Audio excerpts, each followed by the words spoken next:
Good evening, everybody. How you guys doing? This is Salesman over here again. Happy New Year to all of you guys. It's been an amazing time. It was an amazing time with you guys last year. We had quite a lot of webinars last year, and it was wonderful, right? Lots of learning, lots of growing, lots of good stuff that's been happening. And I'm so grateful to be part of your last year, right? And also part of your new year. It's going to be an amazing time with all of us this year. But yeah, so I want you to get your notes out, get ready for this meeting because it's going to be an interesting one, very, very interesting one. Get your notes ready. Get your tabs ready. Whatever is it to take notes, take notes. I mean, just be ready. Hey, don't miss out. Don't get distracted. Find a quiet place to stay. Find a place where you have good network so that you don't miss out on any of the vital information that we're going to be sharing today. It's going to be quite an amazing year. Good experience, and it's already started well. And I believe it's going to be wonderful as we go on.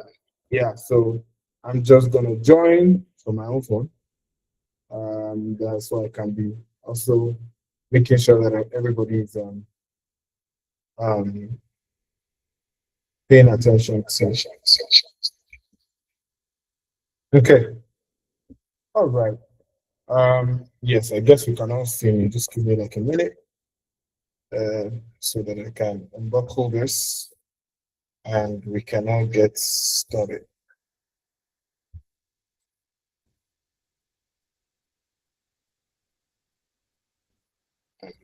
Okay, I know that this year is going to be a great year, regardless of you know what anyone thinks or any of that. It's going to be an amazing year.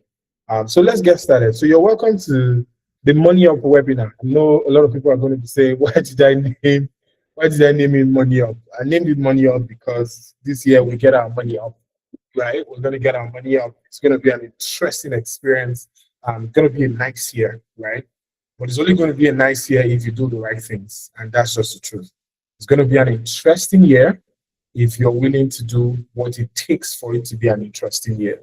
And the year is not just magically going to be an interesting year, but only if you take your year serious, you take life serious, you take everything you're doing very, very, very serious. So I'm just gonna pin myself, let me see, into the screen too, so that for everyone, so that you can all see me. So this is my assistant. In case you are wondering why you are seeing a different name, right? My team set this up. Thanks to Grace, thanks to Rejoice, every member of my team that made this happen. Thank you so much, Nakia and all of that. God bless you guys. The designs, everything. Thank you so much. Without you guys, I'm just here surviving. But my team makes everything work, right? So yeah. All right.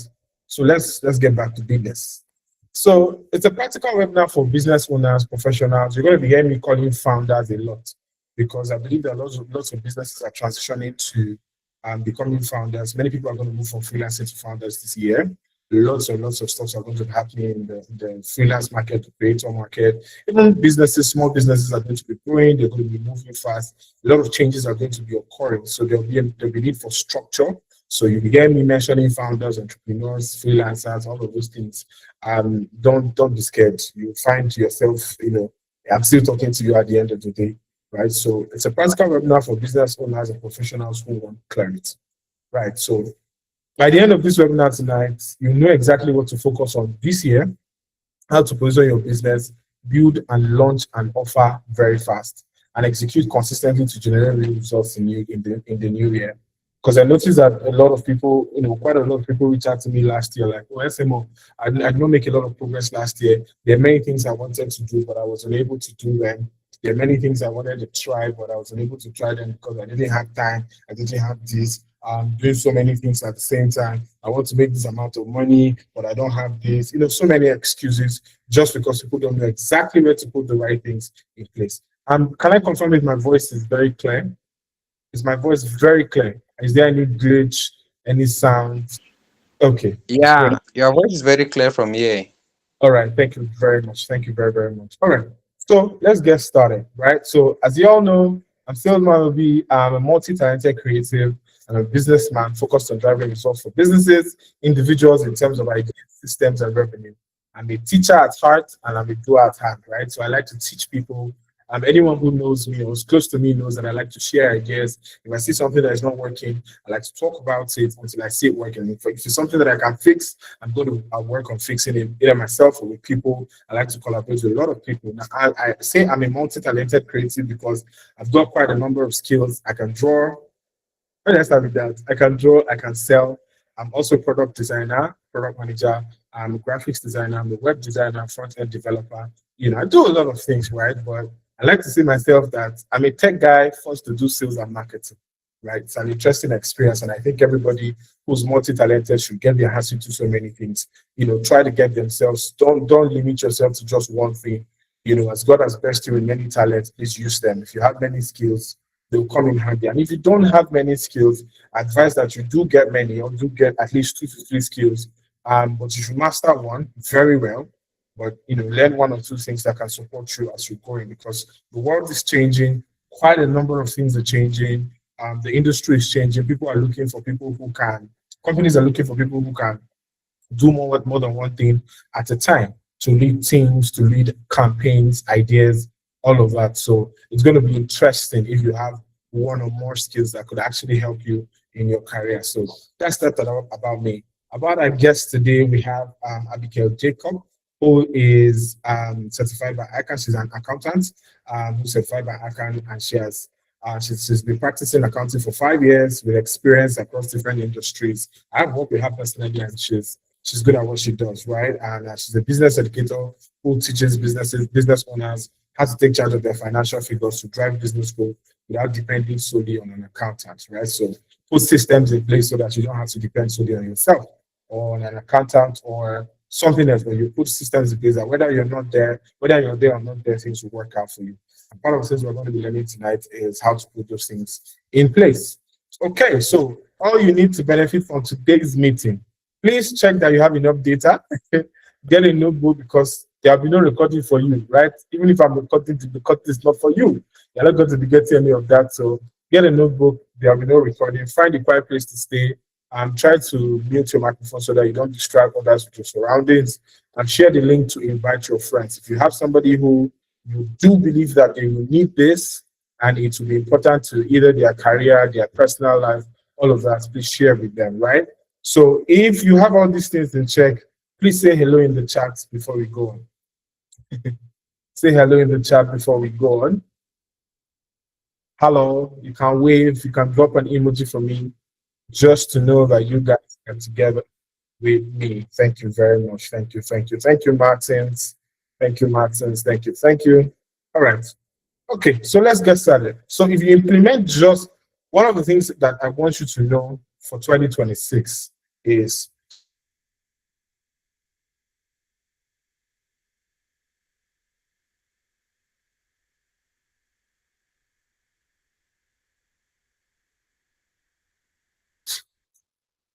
if you implement just one thing today, you feel movement before the month ends, right? You don't want to be doing 50 things at the same time. You don't want to be doing 500 things at the same time. You want to be doing something that actually drives results for you. So we're going to start with something I call year planning, right? So we're going to do year planning that actually works. I know you guys have seen a lot of vision boarding, a lot of try this, it will work for you, it will not work for you.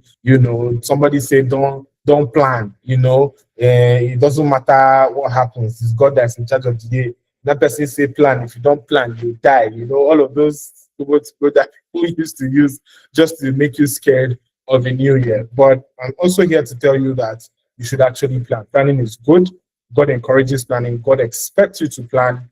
But as you are planning, you commit your plans to God so that it will establish you. All right. So year planning that actually works. Most people don't fail because they didn't plan. They fail because they plan too many things at once. One of the lessons I'm learning this year is to take my life very slowly. Lots of people might not be able to understand it around you. It might look as if you're moving slow. It might move as if you're not even moving, but you want to do one thing at a time. So if it's your a business that you just want to focus on setting up distribution, let that be your focus. Don't go and do 50 things. If your personal life, you just want to focus on reading the Bible first. You want to be able to do that so that you can build the consistency and discipline. If it's sales, you want to focus on calling 20 people per day. You don't want to do 500 things at the same time. Please focus on this. So we're going to be learning about many of those things as we go on, right? So now, we're going to follow a principle called the one goal principle. It's one of the things that has helped me to do many things and achieve great things in my business, in my personal life, and have the results that I want, right? So now there's a problem with multiple goals, right? And I've explained to you why multiple goals kill momentum. Multiple goals don't mean ambition, right? They mean divided, execution. You know, when somebody says, "What are your goals?" and then you just give them one long sheet of 500 things you are doing. You know, I'm an ambitious person. I want to buy a Range Rover this year. I want to buy a car this year. I want to buy a house this year. We're not talking about ambition. We're talking about divided focus. Simply because every goal competes for attention, energy, time, and decision-making power. You agree with me that whenever you have a goal or you put out something that, oh, I want to achieve this before the end of before a certain time, it takes your attention, it takes your energy, it takes time, it takes decision-making power, right? So if you say, for instance, let's start with something small. I want to be posting content every day on social media. It requires a lot of attention. You need to sit down and actually record the video. You have to write that video. You have to pay attention to what you are doing. So you have to write the video, you have to edit the content, you have to decide how many content you want to put out in a day. For me and my team, for instance, we're deciding I'm going to put out 5 contents every day. We're still working on how feasible that is, right? But one thing at a time. So 5 contents one day, 3 videos, 2 carousel posts like that. You know, we're trying on and off and see whether it's working. It's going to take attention from you, right? It's going to take attention from other things. So if you have a job and you're doing 10 things at the same time, your job will suffer. So it's always best to know exactly what you want to do and do one thing per time. It's going to take energy from you. You actually have to sit down and record the video. You have to sit down and plan. You have to sit down and decide what type of audience you want this to go to. And while you're doing all of that, time is actually going, right? Time is actually leaving. Time is going. You're trying to decide, okay, is this the best time to edit video? You know, is this the best time to do this? Is the best time to do? And before it does happen, you're already exhausted, you're tired, and then you're like, you know what? I'm not doing this thing again. I think I'm tired. Content creation is not for me. And you're exhausted because you were doing so many things at the same time.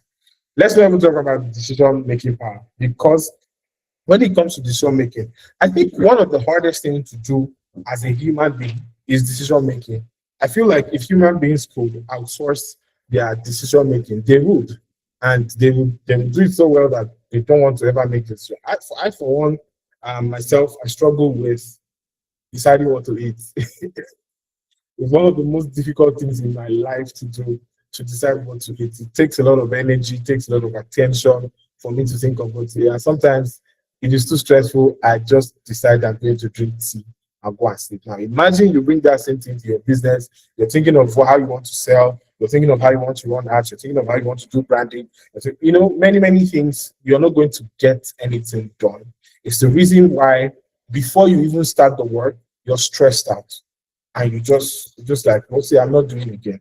When everything is important, nothing moves fast enough for you to win.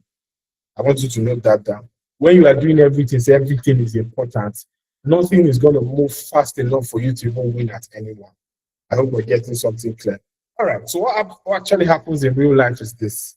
The problem is not the discipline, because many people say, oh, I'm not disciplined enough, or I don't have enough will to do something, or I'm not consistent enough. No, it's the way you designed your life, the way you designed your activities. You're trying to do many things at once. So you start the year very excited. A lot of people are in the gym this year, right? And they don't know that if they start sleeping well, they'll be fine, right? A lot of people are in the gym. It's the beginning of the year. It's the beginning of the year. A lot of people are at the gym, you know, very excited. By month 2, month 3, by March, business is not changing. Your body is not showing any sign of reduction. Your Instagram followers are still like 200 plus. TikTok views is not up to 1,000 yet. You're not getting enough likes. And then self-doubt will now creeping. Fear will creep in, you know, and then you just dump everything. And then you repeat the same exact process every quarter, right? So you start again next quarter and say, okay, this year will soon end. I'm going to do better. And then 2, 3 months down the line again, nothing's happening because you need to stay over a long period of time for it to get that particular result, or just do one thing per time, right? And then you repeat the exact process until you eventually come to the conclusion that this content creation to this business thing is not for me. Maybe I should go and pick up my master's and go and do. All these things people think is a discipline problem, but they don't understand that momentum doesn't come from doing many things. It comes from one thing actually working. When one thing starts to work and you fix that particular system, every other thing will start to work. You start to take them one by one. So businesses scale by sequencing, not by piling goals. So it doesn't matter how many goals you set this year, step by step. If it's your business Instagram, you want to sort it out first before you sort out products, before you sort out distribution, before you sort out offers, before you sort out ads, before you sort out sales, onboarding, all of those things. Sequencing, one after the other. Doing a lot of things is not going to help you. Trying to do many things at the same time is what always puts us in trouble. All right, so what is the goal? Your yearly goal is not a to-do list like many of us like to think, oh, I have a financial goal, have 500 goals to do this, blah, blah, blah, blah, blah. It's an outcome. What's the outcome you're expecting from a certain activity that you're getting involved with? So if you say, I want to do better in my business, what's the outcome? Are you just saying you want to do better in business, or you actually want an outcome? What's the outcome you want to get from social media? What's the outcome you want to get from content creation? What's the outcome you want to get from your prayer life, your devotion? What's the outcome you want to get from your relationship? What's the outcome you want to get from your job? Don't just say, I'm going to be better at my job this year. At my job this year, I'm going to be better at finishing my task on time and going home early. That's a goal, not just saying random stuff and hoping that it works, right? So your yearly goal, again, is not a to-do list. It's a business outcome. It's an outcome. All right. So now we're trying something. I'm going to talk about something called one business outcomes that I use. You have valid outcomes, right? So instead of saying I want to make money this year, it's very specific.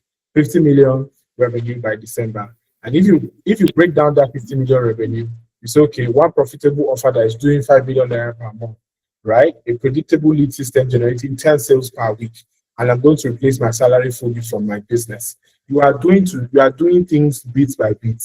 You know what outcomes you are expecting every week, every day, from every offer, and at the end of the year. So if your goal is to make 5 million naira this month, what product is going to give you 5 million naira? How much are you going to sell this product? What's the profit from this product? It helps you think better, and it helps you stop being unrealistic.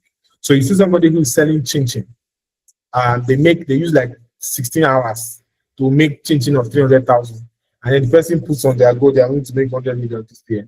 Unless you own a factory, that's a joke. That's comedy, right? It's not going to happen. Not because your village people are fighting you, no, because you don't have clear goals. They're not predictable. If it's taking you 16 hours to prepare stuff of 300,000, how much are you going to sell? Because chin chin is like 200 there or 50 there. How many are you going to sell? What kind of packaging? Are you doing wholesales? Are you selling single packs? What are you going to do exactly to make your goals come out? So your one business outcome should be measurable. It should be revenue linked or capacity linked. How much work needs to be done? How much revenue do I need to get to my goal? How much work, how much people do I need to get to reach my goal? How much resources, how much money do I need to spend? And it has to be profitable. In 2026, stop doing things that are not profitable to you, to your brand, to your personal life, to your growth. Stop spending time on things that are not profitable for you.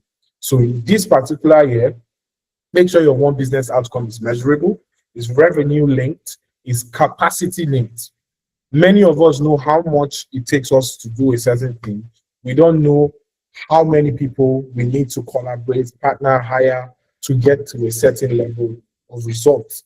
So you want to build you want to build your brand to a certain level. You're moving from freelancing to agency, right?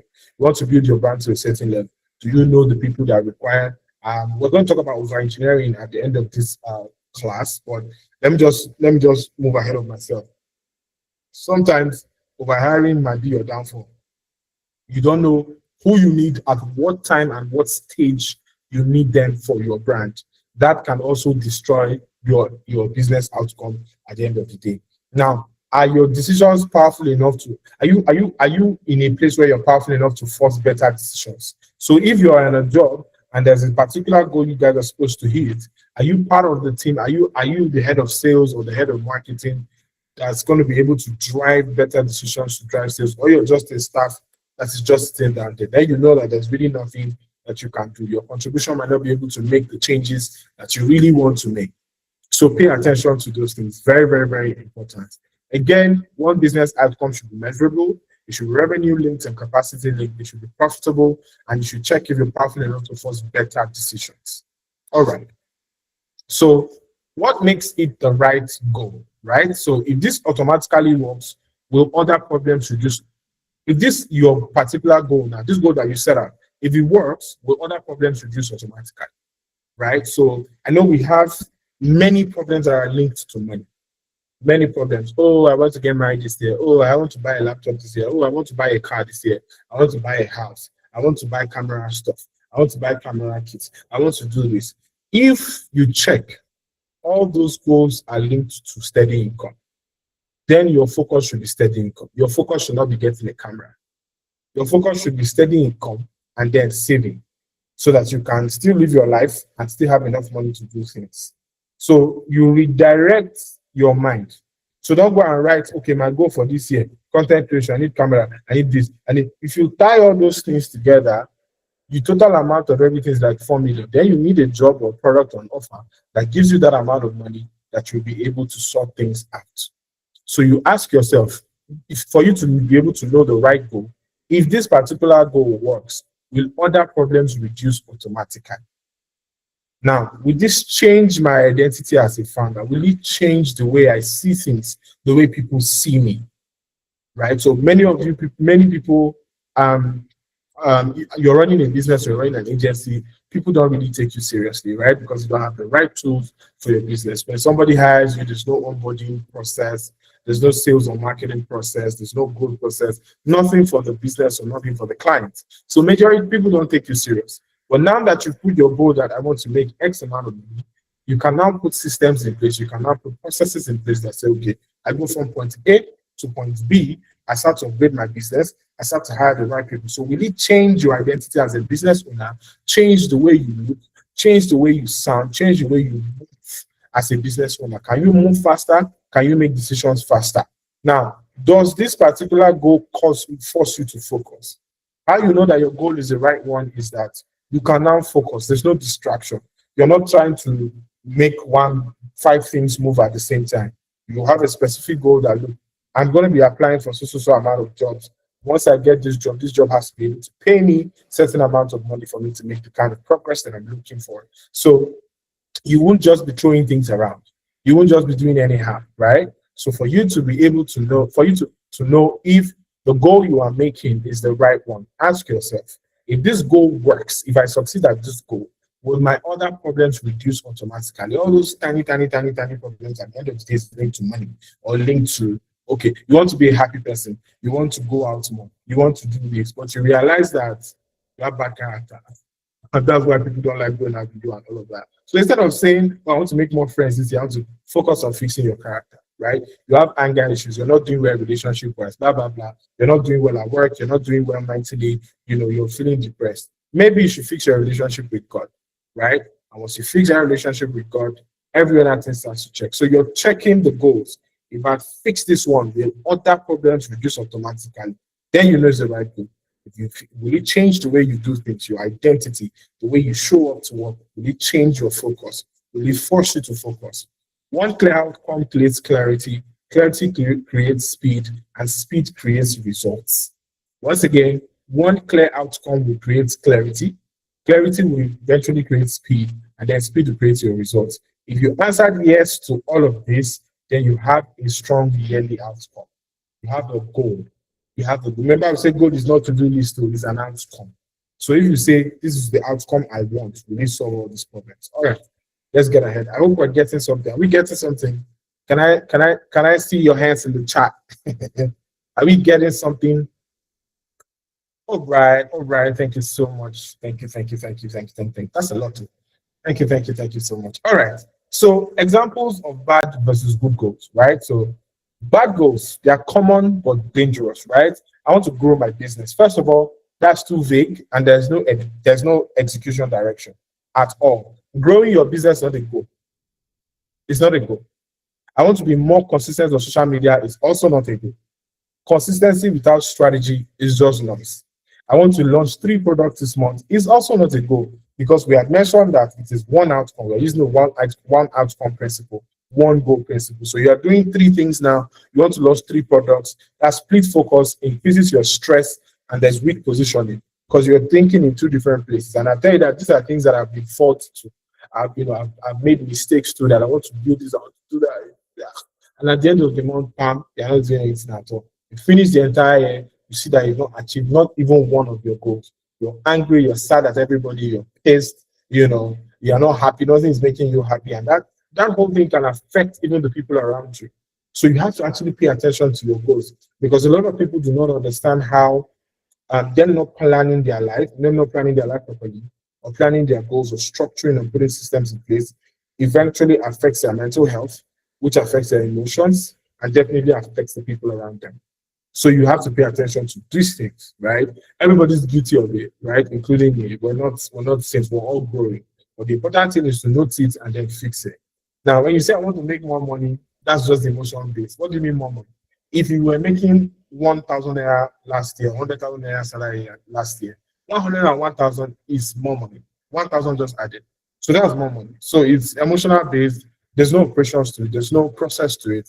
There's no system in place for it. Now, you want to make better goals. You want to make good goals that are outcome based. So you want to say, instead of saying I want to grow my business, I'm going to build one core offer and scale it to 2 million naira per month. So if I'm building this offer, there's clear focus, measurable, is measurable. I'm putting marketing and sales in place for this one product. I'll give you an example. My team is here. I and my team we sat down throughout December and early days of January, and then we planned. Okay, so SMO, what are you going to do for the year? What's your offer that you want to put out? And we had many. We actually did have many, but we're taking it one by one, right? So I already have my web design course that's already getting the results for me. And we are building that web design course up onto a certain level. So if you see me posting my ad, I'm following what I teach, right? So I have a web design course that is going to go to a certain amount. Well, we have a certain goal. That's online with my video on.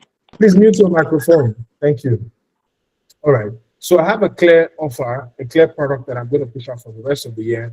We have a specific number that we want to hit before we, push out another one or push out a different version that's going to make us money. So we have one core offer that we are going to scale so that we can put all our resources into it. We have now, that's for my tech side, because most people see me as a salesperson. They don't know that I do have a tech business that I run where I build apps and softwares and websites for people. So that starts on that particular business. In my own personal life now, in my own personal business as salesman will be, I have a core goal where I coach founders and business owners on specific systems in their business that they can actually use to increase revenue.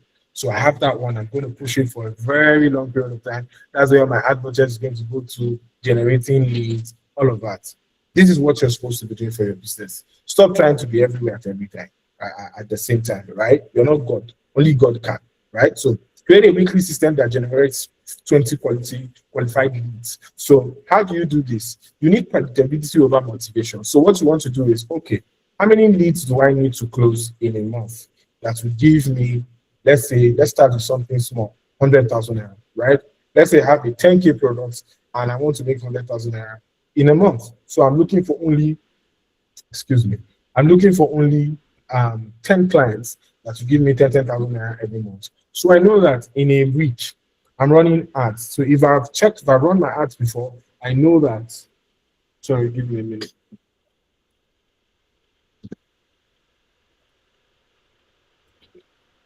If I run my ads in the past, I know that with 20,000 naira in a week or with 50,000 naira in a week, I'm able to get at least 100 leads. And if we use the 20% or 3% conversion, I'm able to close 3%. I like to use 3%, the safer number. 3% conversion on your ads or whatever, if I have 100 people fill my form, I'm closing 3 people. So if I close 3 people, I make 30,000 naira that particular week, right? Now I do it week 1, week 2, week 3, week 4. I'm not panicking. I know that worst come to worst, I'm going to get 12 people in a month. So what should I focus on? I focus on generating leads. That will be the action that I'm taking every week. So my ads will be running, my videos will be out, my flyers will be out, and I'm getting leads. I'm not saying I want to go and get customers, I want to go and get clients. No, I'm focusing on my lead generation form, and I'm making calls every day. My goal is once I call 100 people, 3 people must pay me. Once I call 100 people, 3 people must pay me. That means every week, every day of the week, I have to be able to call at least 12 to 15 people every day and close a single sale. Your mind will be settled. You know that, okay, if I wake up today, I check my lead from, there are 20 people to call. I call those 20 people. One person says, I'll get back to you. I add that one to my follow-up list. One person says, I'll reach back to you. Add it to my follow-up list. The next day when I wake up to call the next 20 people, I know that I'm supposed to follow up on some people, and I send an email or I put a call through. And the process, you keep doing that. You build a system around that. And over a long period of time, it will have, you have what they call SOPs, standard operating procedures, where you already know what to do from start to finish of the month. So whoever joins your team is not confused. They just follow the entire process and your life will be easy. Now you can say, okay, your goal for the year will say, you want to say you want to replace with your current salary with your business income by Q3. So let's say you earn 300,000 naira every month, right? And you want to leave that job. Now, I know God said you should leave the job, right? But I'm asking you to tell God that should please show you mercy, because hunger will nearly kill you if you don't have extra source of income, right? So now you are supposed to plan. So Q3 is September. Is it September? When is Q3? January, February, March, April, May, June, July. Okay, yeah.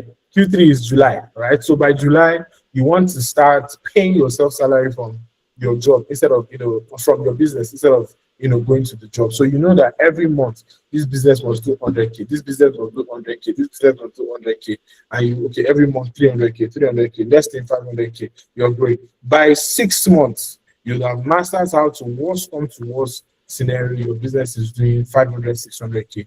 You cannot comfortably pay yourself a salary. You have goals. It forces you to change your pricing, because now you cannot be selling something 1,000 naira. You now have to increase your price, and you do it well. You now have to change your offer so that it's clear to the clients that you want, and they're able to pay you for that. You should not be spending 5 hours negotiating price or talking to a client or getting angry at them pricing you or pricing you. In fact, anytime you do that, it means that your offer was not clear in the first place, and it makes your execution very fast and disciplined. I think for me now, beating my own record, if I want to launch a product, it doesn't take me more than a week to launch a product. So sit down and follow a process, because I've done this over and over again and know the exact goals I'm expecting from a particular product. All right. I hope we're getting something, guys. Are we learning? So today, let me know in the comment section, before now, what goals were you making? Good or bad goals? Be honest, though. Before you saw this, what type of goals were you making? Good or bad goals? I want to see your comments in the chat. I want to see your comments. Good or bad goals?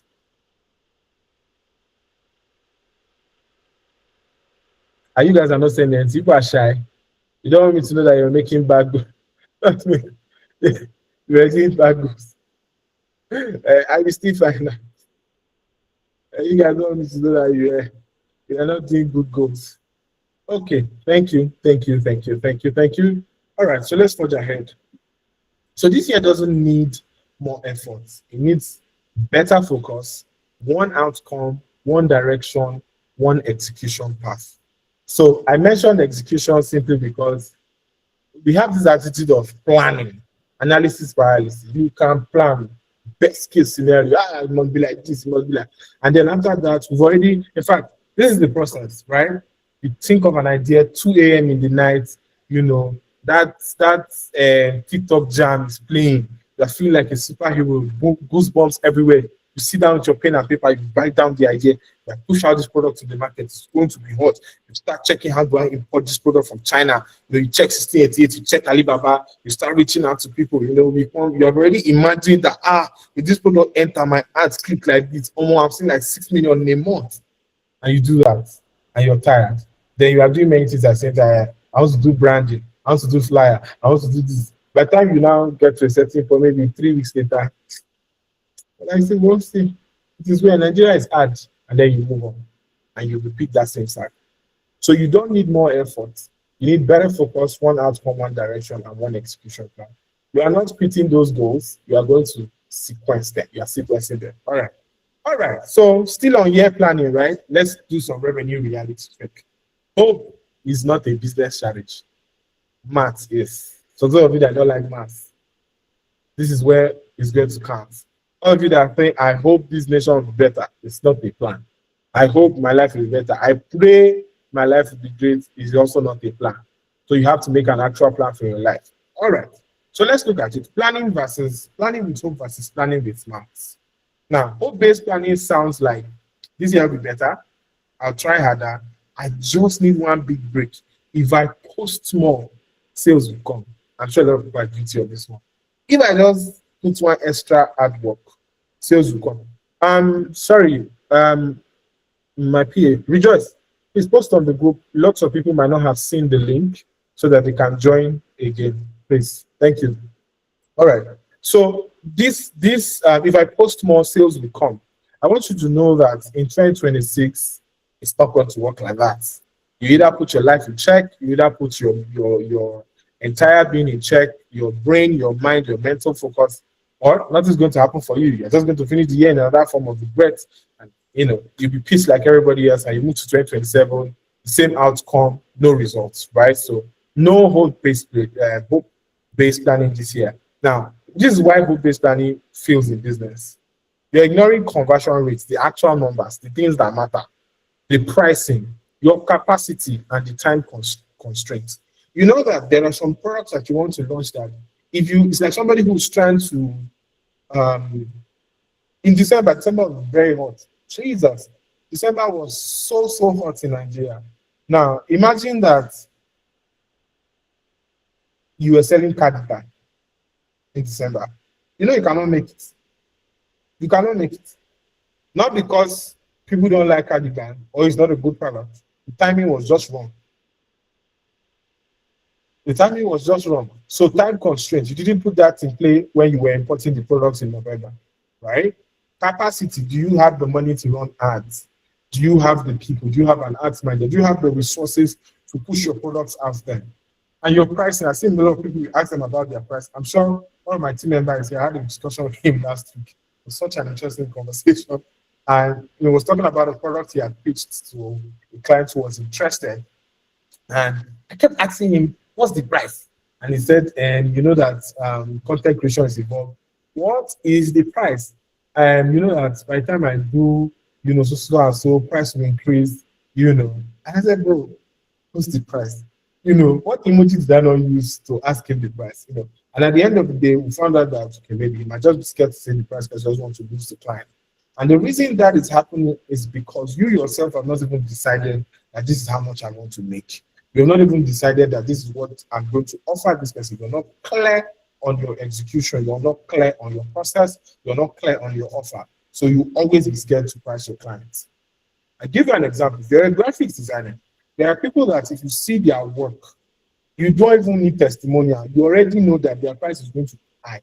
Because number one, there's the way they package themselves, there's the way they organize themselves, their conversation, the way they put everything together, their offer, their race card. Many designers today don't have race cards. You call somebody, he's going to send you one Google Drive link and say, these are my designs. Meanwhile, there's somebody who has a portfolio, who has a personal website link, who has a form. He sends you to fill so that you can receive whatever it is you want to receive. He said there's an entire process to how he runs his life. And you are not doing that thing because client that we hire you in Jesus' name. And it's not working. You're also not paying attention to conversion rates. If you do a certain task and you get a certain amount of people to pay attention to that particular task, how many people are you going to convert?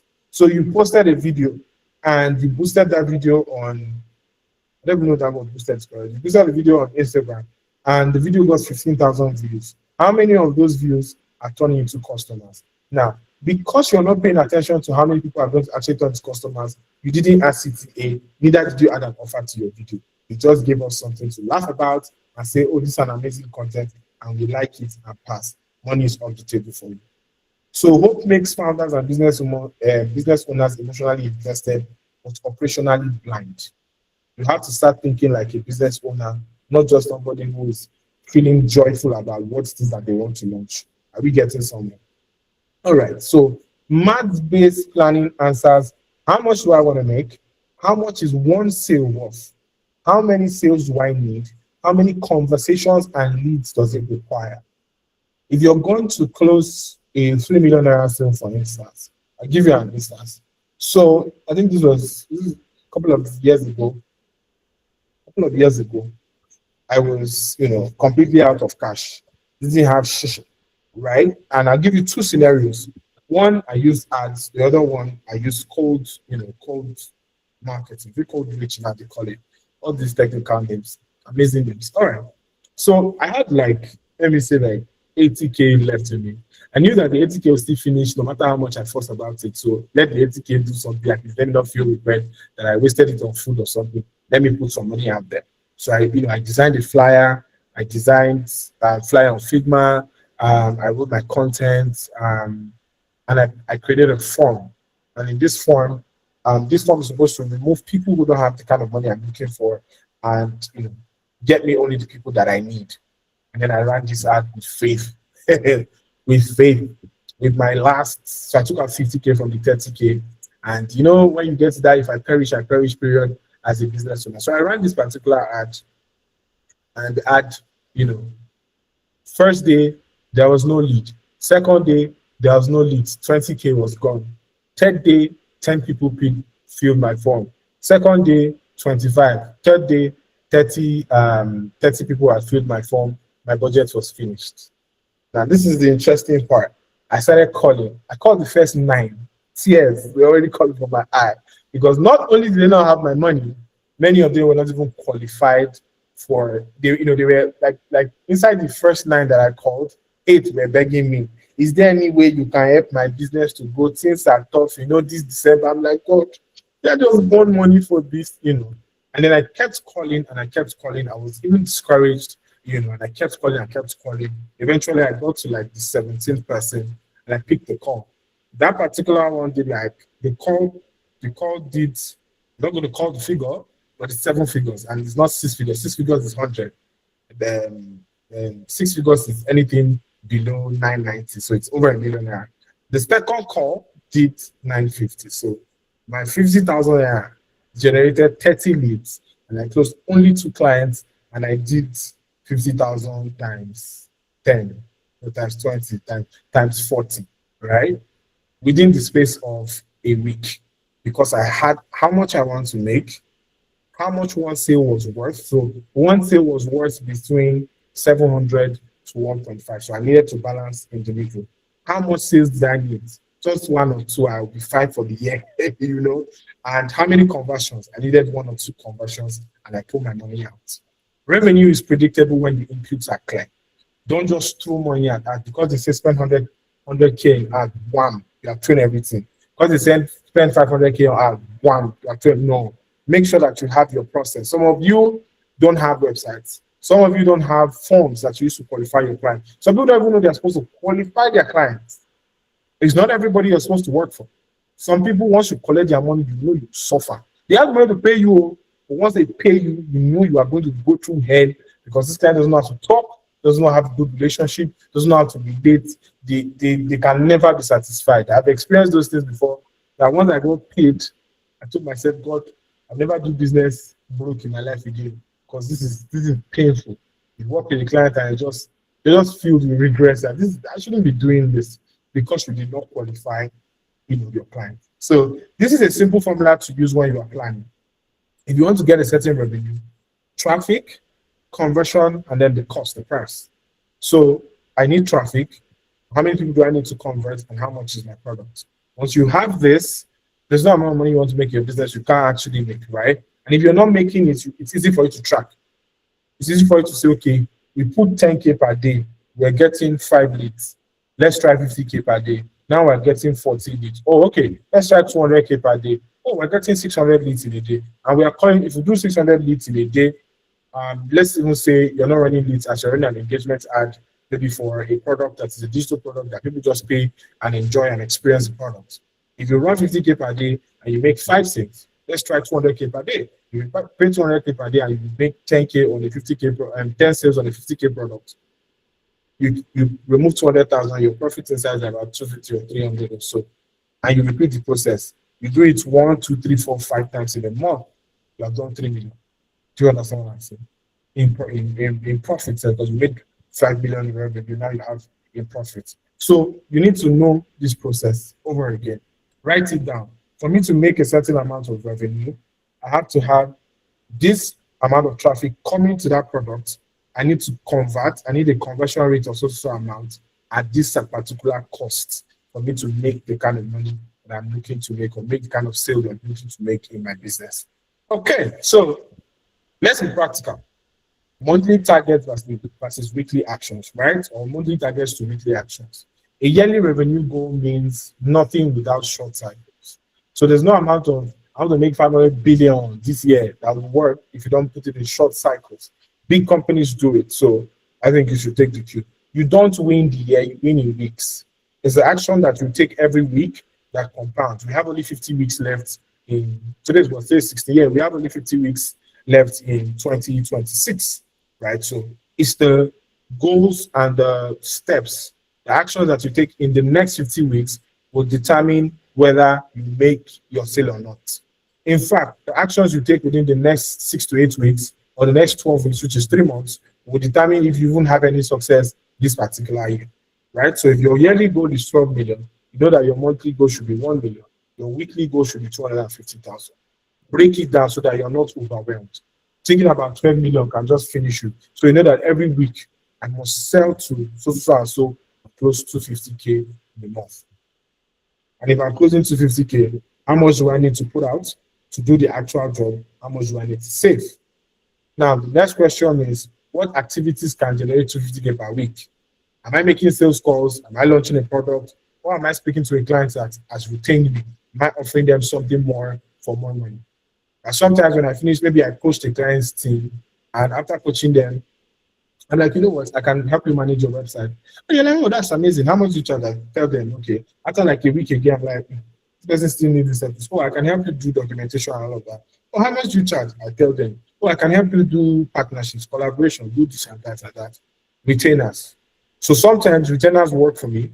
Sometimes I finish building a website for somebody, and the person is like, I have like 5 more websites to build. Are you up for the game? Like, I'm good. So my weekly goals has been sorted. I'm not going to run ads, right? So decide where you're getting that money from, and then translate that money into actions. Your offer price, 50K. Weekly targets, 250K. Required sales, 5. Conversion rate, 20%. Required leads, 25. So if you call 25 people, you want to close 5. If you call 100 people, you want to close 5. Do you understand? If you don't know your weekly number, you're just guessing. You need to know your weekly numbers to be able to make sense of what you are doing and get the results that you're looking for. Are we clear on this? Are we clear?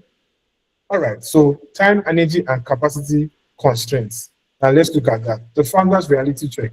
Most plans fail because they ignore the human limit, right? How many hours per week can you realistically work? Because I've seen that a lot of people overestimate how much they can actually work. Many people cannot sit down for 4 hours, focused, no distractions, and actually do the work. And sometimes that's why you're not making any progress in your business. You know, you're always fighting with customers' work and all of that. Businesses must fit into life, not destroy it. It's not supposed to separate you from your daily activities, right? It's not supposed to separate you from God, separate you from the church, separate you from the school.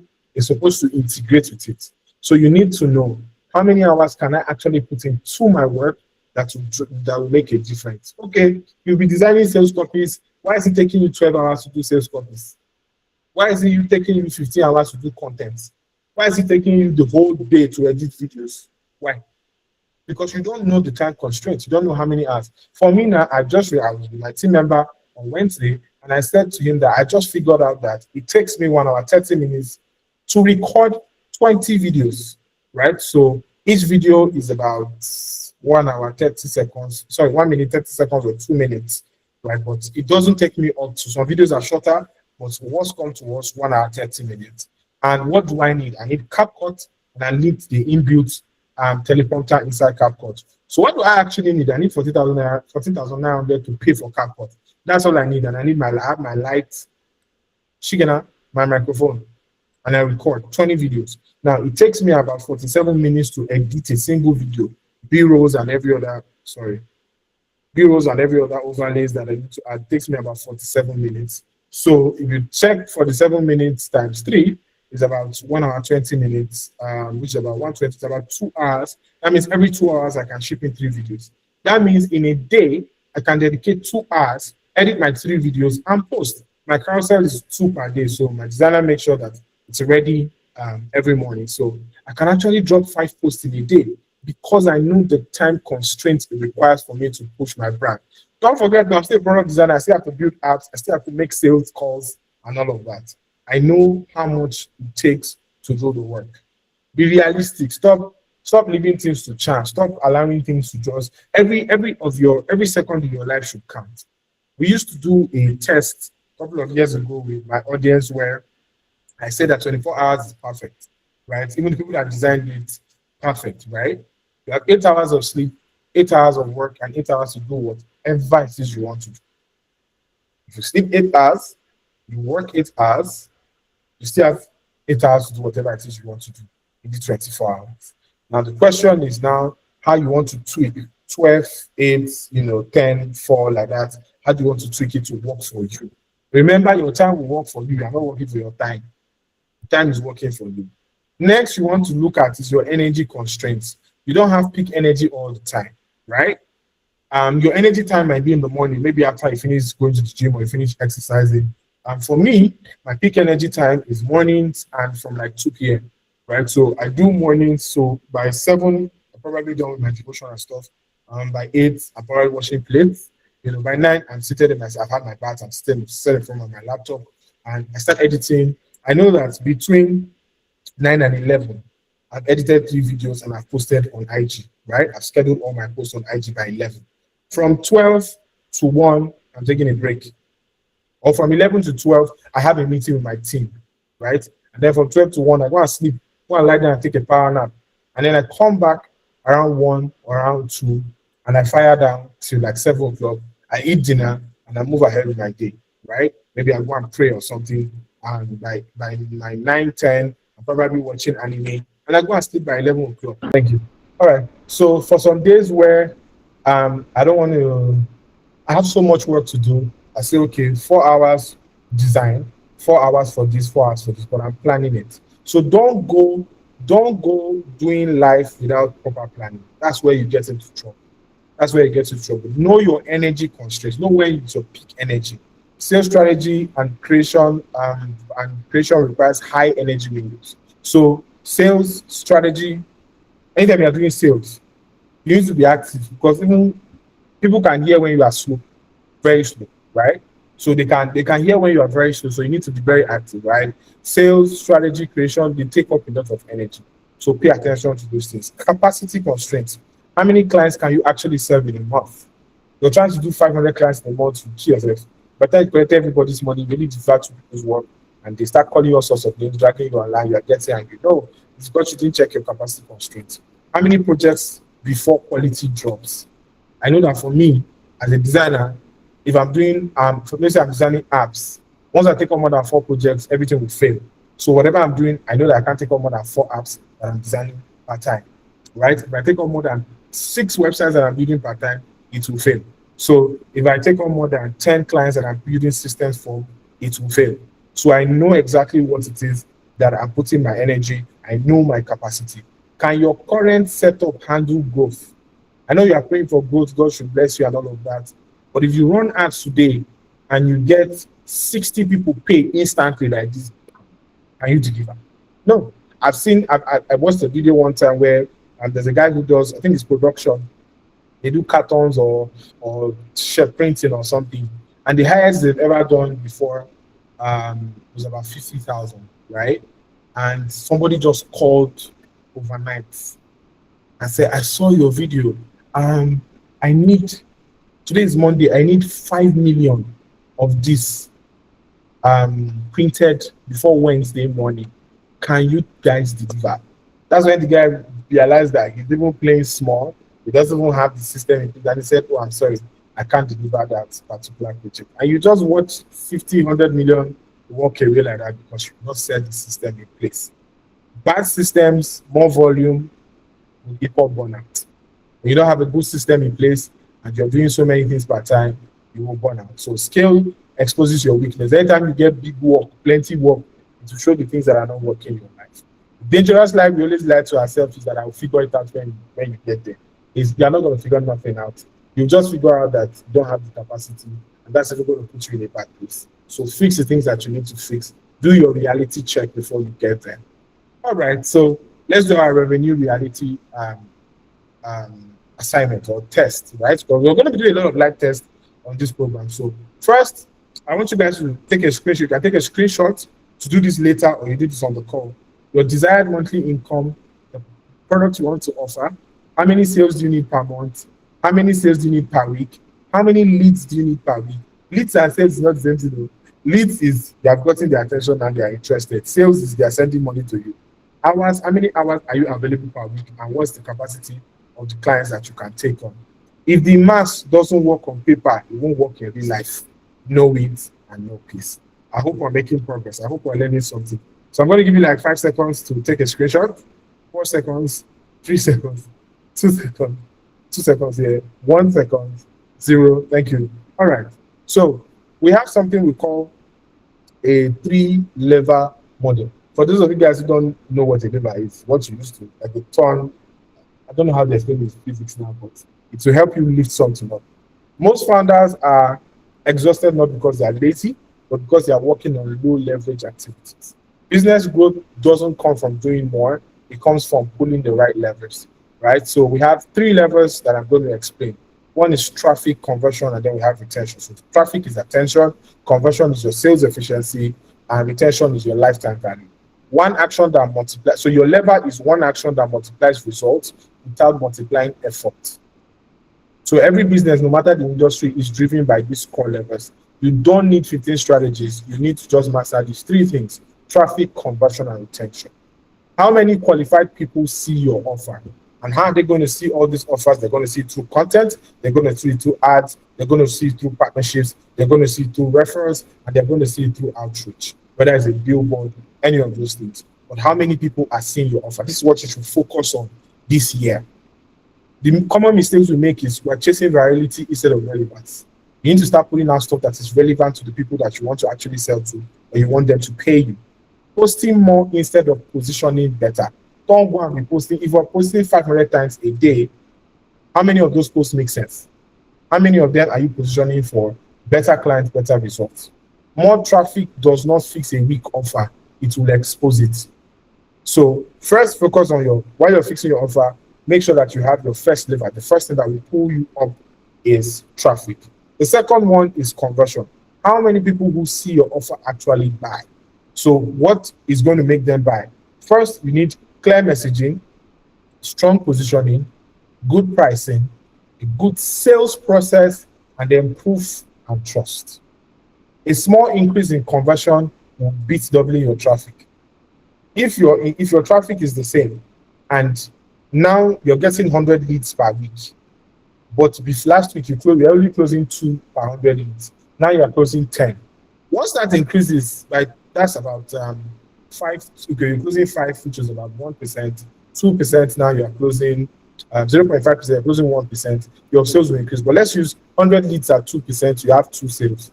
If you start closing leads at 5%, you now have 5 sales. No extra effort, you're just increasing. You're making sales calls, but you're getting better and better. So you should actually focus on doing the things that actually bring the money in. Clear messaging. Clients should not be using 3 hours to understand what it is you are doing. Strong positioning, put yourself as an authority. How do you position as an authority? Is by putting out content. Anytime I hear somebody say, "Oh, I'm not making sales, I do skincare, I'm not making sales." And then I look at another skincare person who doesn't even have as much followers as you do, but she's making crazy sales because she's always explaining, "Oh, this is how cream for acne works. This is the cause of your acne. Stop eating food like this. Stop applying this type of thing on your face. Stop doing this. Stop doing that. Now you need to apply this. This is what is good for women. After you do this, do this. After guys, you do, you know." And she's explaining. She looks like the authority, and she's positioning herself so that when people think about their problems, they see her as a solution. Next is your pricing. Don't just put price.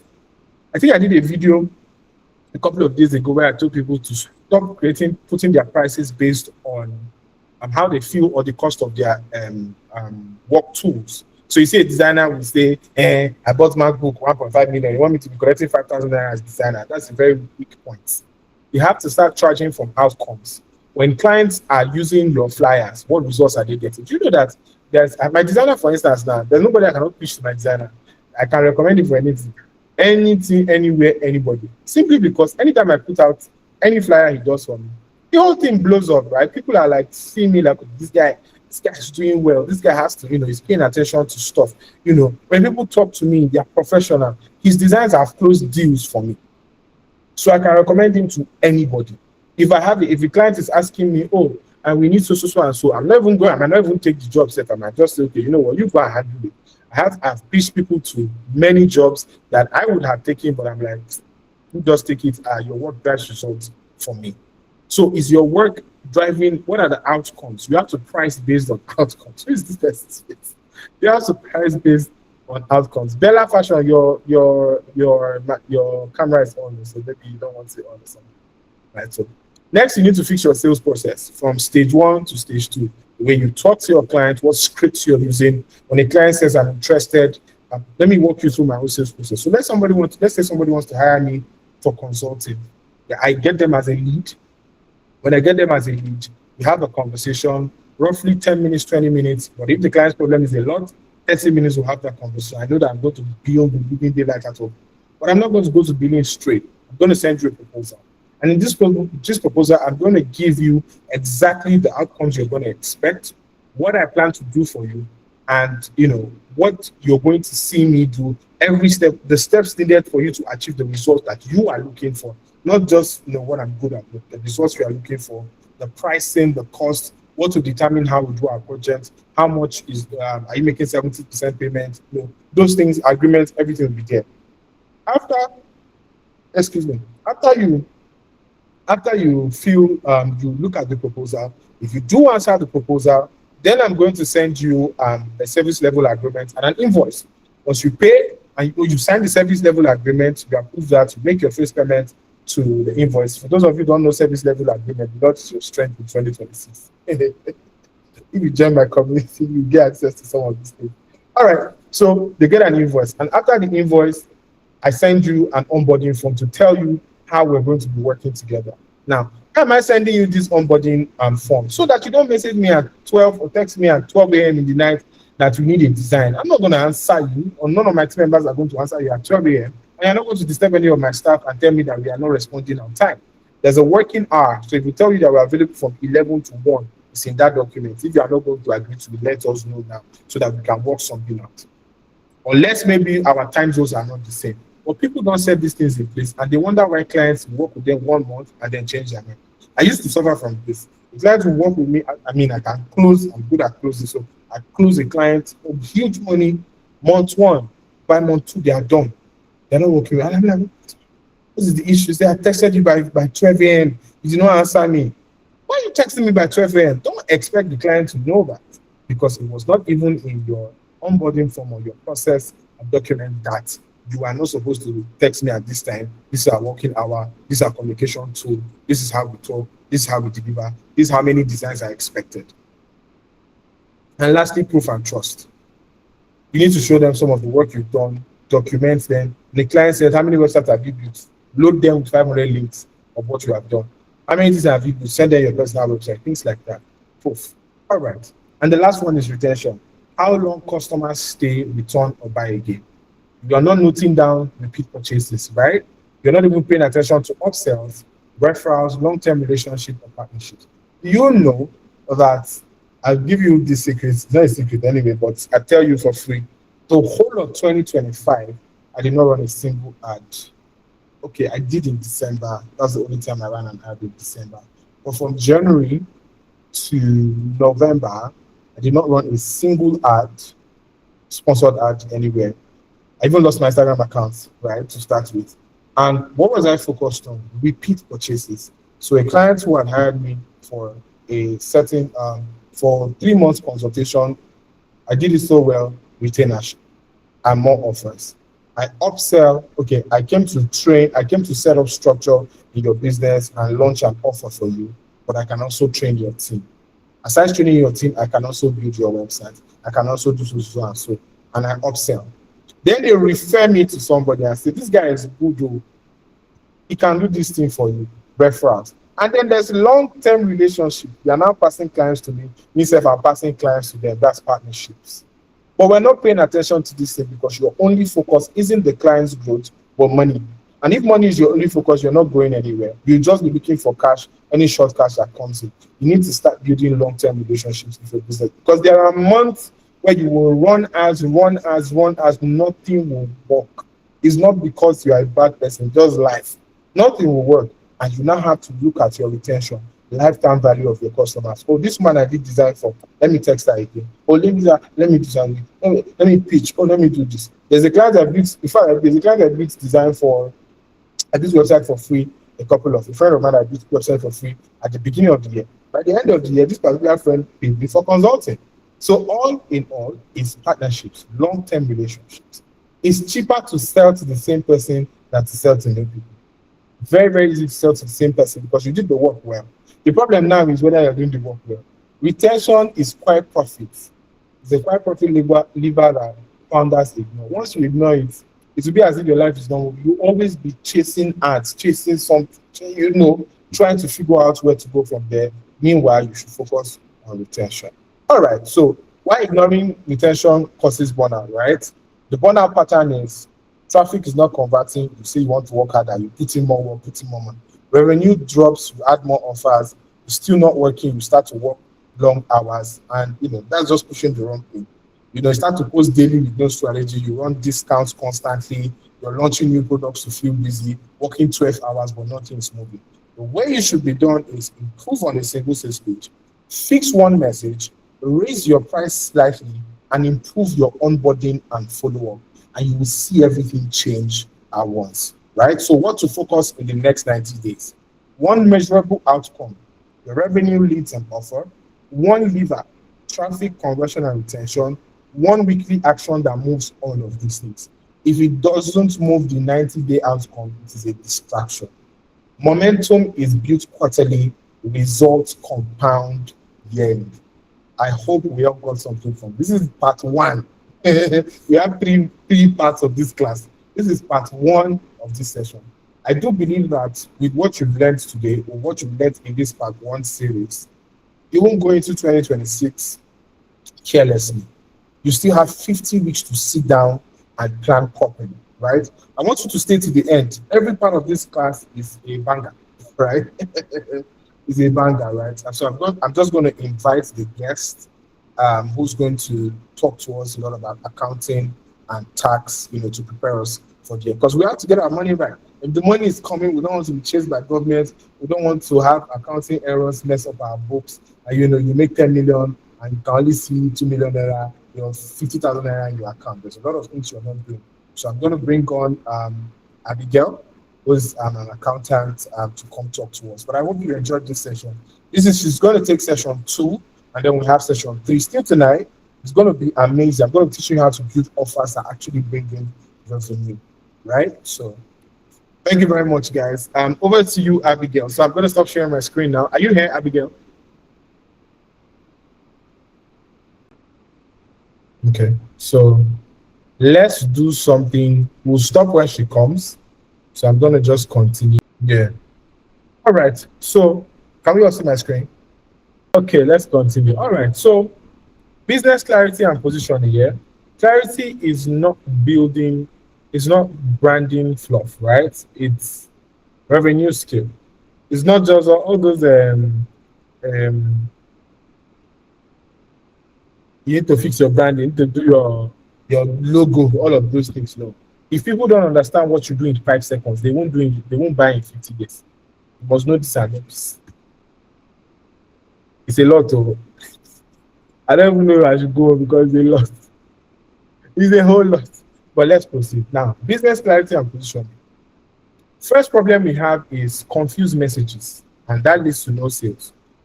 And confusion creates hesitation. Hesitation kills buying decision. Now, what confusion would look like? There's long explanations, too many services, generic words like solutions, value, and growth. I'm sorry. When I hear those words, I know that this person is just starting their life out and they're trying to figure out how to get ahead, right? You need to explain more on every sales call. Now, I usually time my sales calls from 2 to 5 minutes. If I take 5 minutes to explain to you, I don't understand it, you are not my client. Because I'm supposed to attack a certain thing, which is your problem, right? So, how you know that you're confused? You have bad messaging, and your messaging is your communication with your client is too many explanations, too many service, long explanations, generic words. We have this solution that gives you this value. It's all about your growth numbers, right? People don't buy what they don't understand. Now, you're also part of people who are trying to say everything to everyone, right? Because you're scared you're going to miss out. You're scared of choosing the wrong clients or losing potential clients. So weak positioning is what the problem is. There's low trust. Your price, people are resisting that your price, and you are constantly creating content with low results. This is what it looks like when you are creating for everybody. You do this because you don't want to miss out, so you just creating content. They say we should create content. If you create content, we'll make it in life. Not true. Price resistance. They say if you up your price, you can know that your value does not match your price. Your results do not match your price. You now take your graphic design. Your design, this design cannot attract anybody that has money. You say, no, I'm now doing design for 40,000 naira. And you're wondering why, when you say it, the client doesn't even say, oh, that's too high. It just is, I'm cutting cost. You are always very surprised. And I'm like, it's 100% your fault because you are refusing to pay attention to the things that you're supposed to do. So the guy doesn't even give you the opportunity to even explain yourself. You just eat and move on because you must be crazy to think that there will be somebody out here who wants to pay 40,000 naira for a single flyer and you're not even among the best guys, right? Now, how clarity reduces marketing stress? What clarity does instantly, your content becomes easier to create, your sales conversion will shorten, your ads become cheaper, your referrals become clearer. You move from chaos to control when you know who you serve, what problems you solve, and the outcomes you deliver. This is the most important thing. Who you serve, what problems you're solving, and the outcomes you're delivering. You have to know this thing like the back of your palm. Don't play with it. All right, let's proceed. I help specific person solve specific painful problem so they can achieve specific outcome. Screenshot this. You will need this as we go on. Clarity is the shortcut most founders ignore, yet is the fastest path to sales, confidence, and peace. Very clear. I help this particular person, specific person. So I help Mr. Let me use myself as an instance.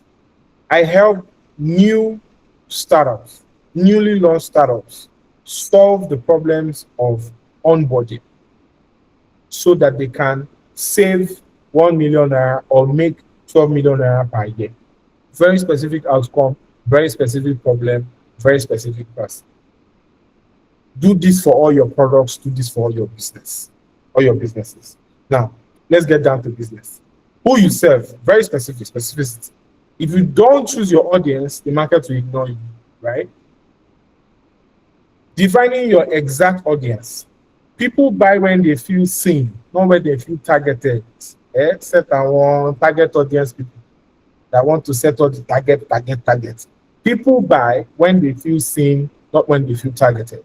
An exact audience is defined by number one, their stage, their problem, and the context in which they are moving. Again, stage, problem, context. Right? So number one, stage. Are they just starting out? Are they stuck or they are scaling? And this will cut across different industries.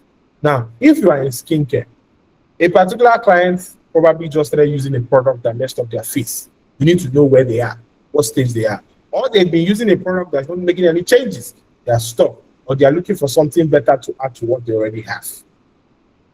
You getting it? You clocking it? You need to know the problem. It's not every time that it's a revenue problem. Sometimes it bottlenecks, Some things are just very frustrating. They're always hiring staff that will not stay. They're always getting people that don't know what they are doing. They're always hiring ads manager that will make money first 3 months and that's it. You need to know the problem. Or this particular business owner is the decision maker. Nothing happens without him. How can you build systems and processes for him? I have had a client before who tried to build websites, and in 2 years, the client has spent over $1 million, over 1.5 million, and did not achieve his website in 2 years. I built it in 4 days. And I am on a retainership simply because I understand what stage they are, what the problems the bottlenecks that they have. The people they kept hiring don't have to speak English, but they don't know how to, they've not suffered like me in the industry. So they cannot know what to do. But I have been through hell and back. So when I see a particular challenge, I don't have to sort it out. Know where they are and where you fit into that business. The industry, skill sets, and reality. Somebody like me, I don't like lawyers, and I'm going to be very honest. I don't like lawyers, right? But recently, a bulk of my good clients are lawyers, right? Now I started to look at their industry requires a lot of structure, forces you to put things.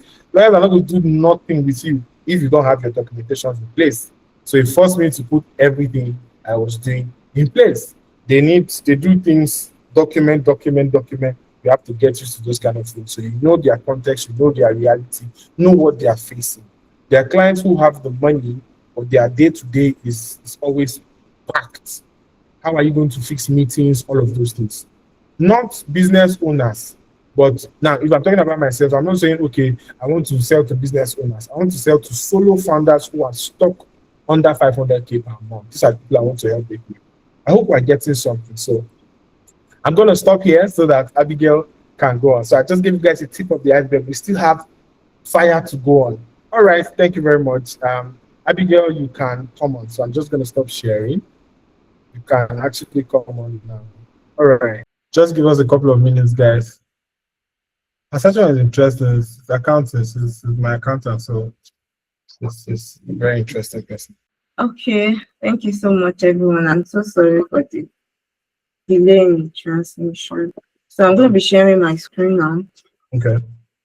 All right. So before the screen come up, thank you so much, Mr. Obi, for having me here, and good evening once again to everyone. I love calling my business owner intentional business owner because I'm sure the reason why you are here today is because you are very intentional with your business. So good evening once again. Okay, so we're having two phases here this evening. We're going to be talking about smart accounting for small business owners and also tax compliance without stress. So now these two topics are actually interwoven. There is no tax compliance without smart accounting. And even though the major thing here is that this smart accounting thing is not really about tax itself per se. Yes, tax is important. I'm not belittling the part of tax, especially in Nigeria today, that the tax is being reinforced and everything. But see, one major reason why this smart accounting thing is very important, you must listen when, jot down, ensure you go over your notes and take actions. That's the most important thing. The reason why you need to be serious with this section as well is so that you can make great decisions for your business. So many businesses make decisions based on assumption. Oh, I think I made 10 million in 2025, so this year we want to move forward. Whereas in paper, or should I say in real life, they don't make up to that. In of money, 5 years plus, different industries. I'm a founder of ABG Accounting Solutions, and basically what we do there is we help business owners, help them to take charge of their business figures for business growth. That's the most important thing, because it's a growing business that can pay tax. It's a growing business that can take care of your personal needs. It's a growing business that can meet your family needs, etc. All right, so let's get started. So at the end of this video, there's something I want you to take along. I want you to know what is smart accounting. Maybe when you saw the flyer, you're like, smart accounting. What me I've been hearing is accounting. Which one is smart accounting? Don't worry, I will let you know why I use the word smart accounting. Then the impact of this smart accounting to your business. Then also how to be smart with your numbers as a business owner. So please ensure you follow me and do away with any distraction for these few minutes. Don't worry, I'm going to be very fast, but please do away with every distraction. Thank you. Okay, so what is accounting? So I'm going to go a bit professional, like I see I'm talking to a colleague now. Don't worry, I'm coming back to a businessman. Okay, so accounting is the process of recording, summarizing, and reporting all financial activities so that owners can understand the business financial health and make decisions. Now, accounting is basically the language that your business understands. Irrespective of the kind of business you are into, the only language your business understands is your accounting, because it shows everything. You know, just like we are human being, we have different parts of our bodies. All parts are important. It doesn't exclude any. That is what accounting is all about too. It's very important. It shows the financial health. When, you know, as a human being, if your hair alone is paining you, you will feel it at every part of your body. I think it was December, I was having issues with my hair. I wasn't okay at all. Throughout, I get it treated. So that is how accounting is to a business. It's not something you neglect. If you neglect it, sorry, you are going to be sorry.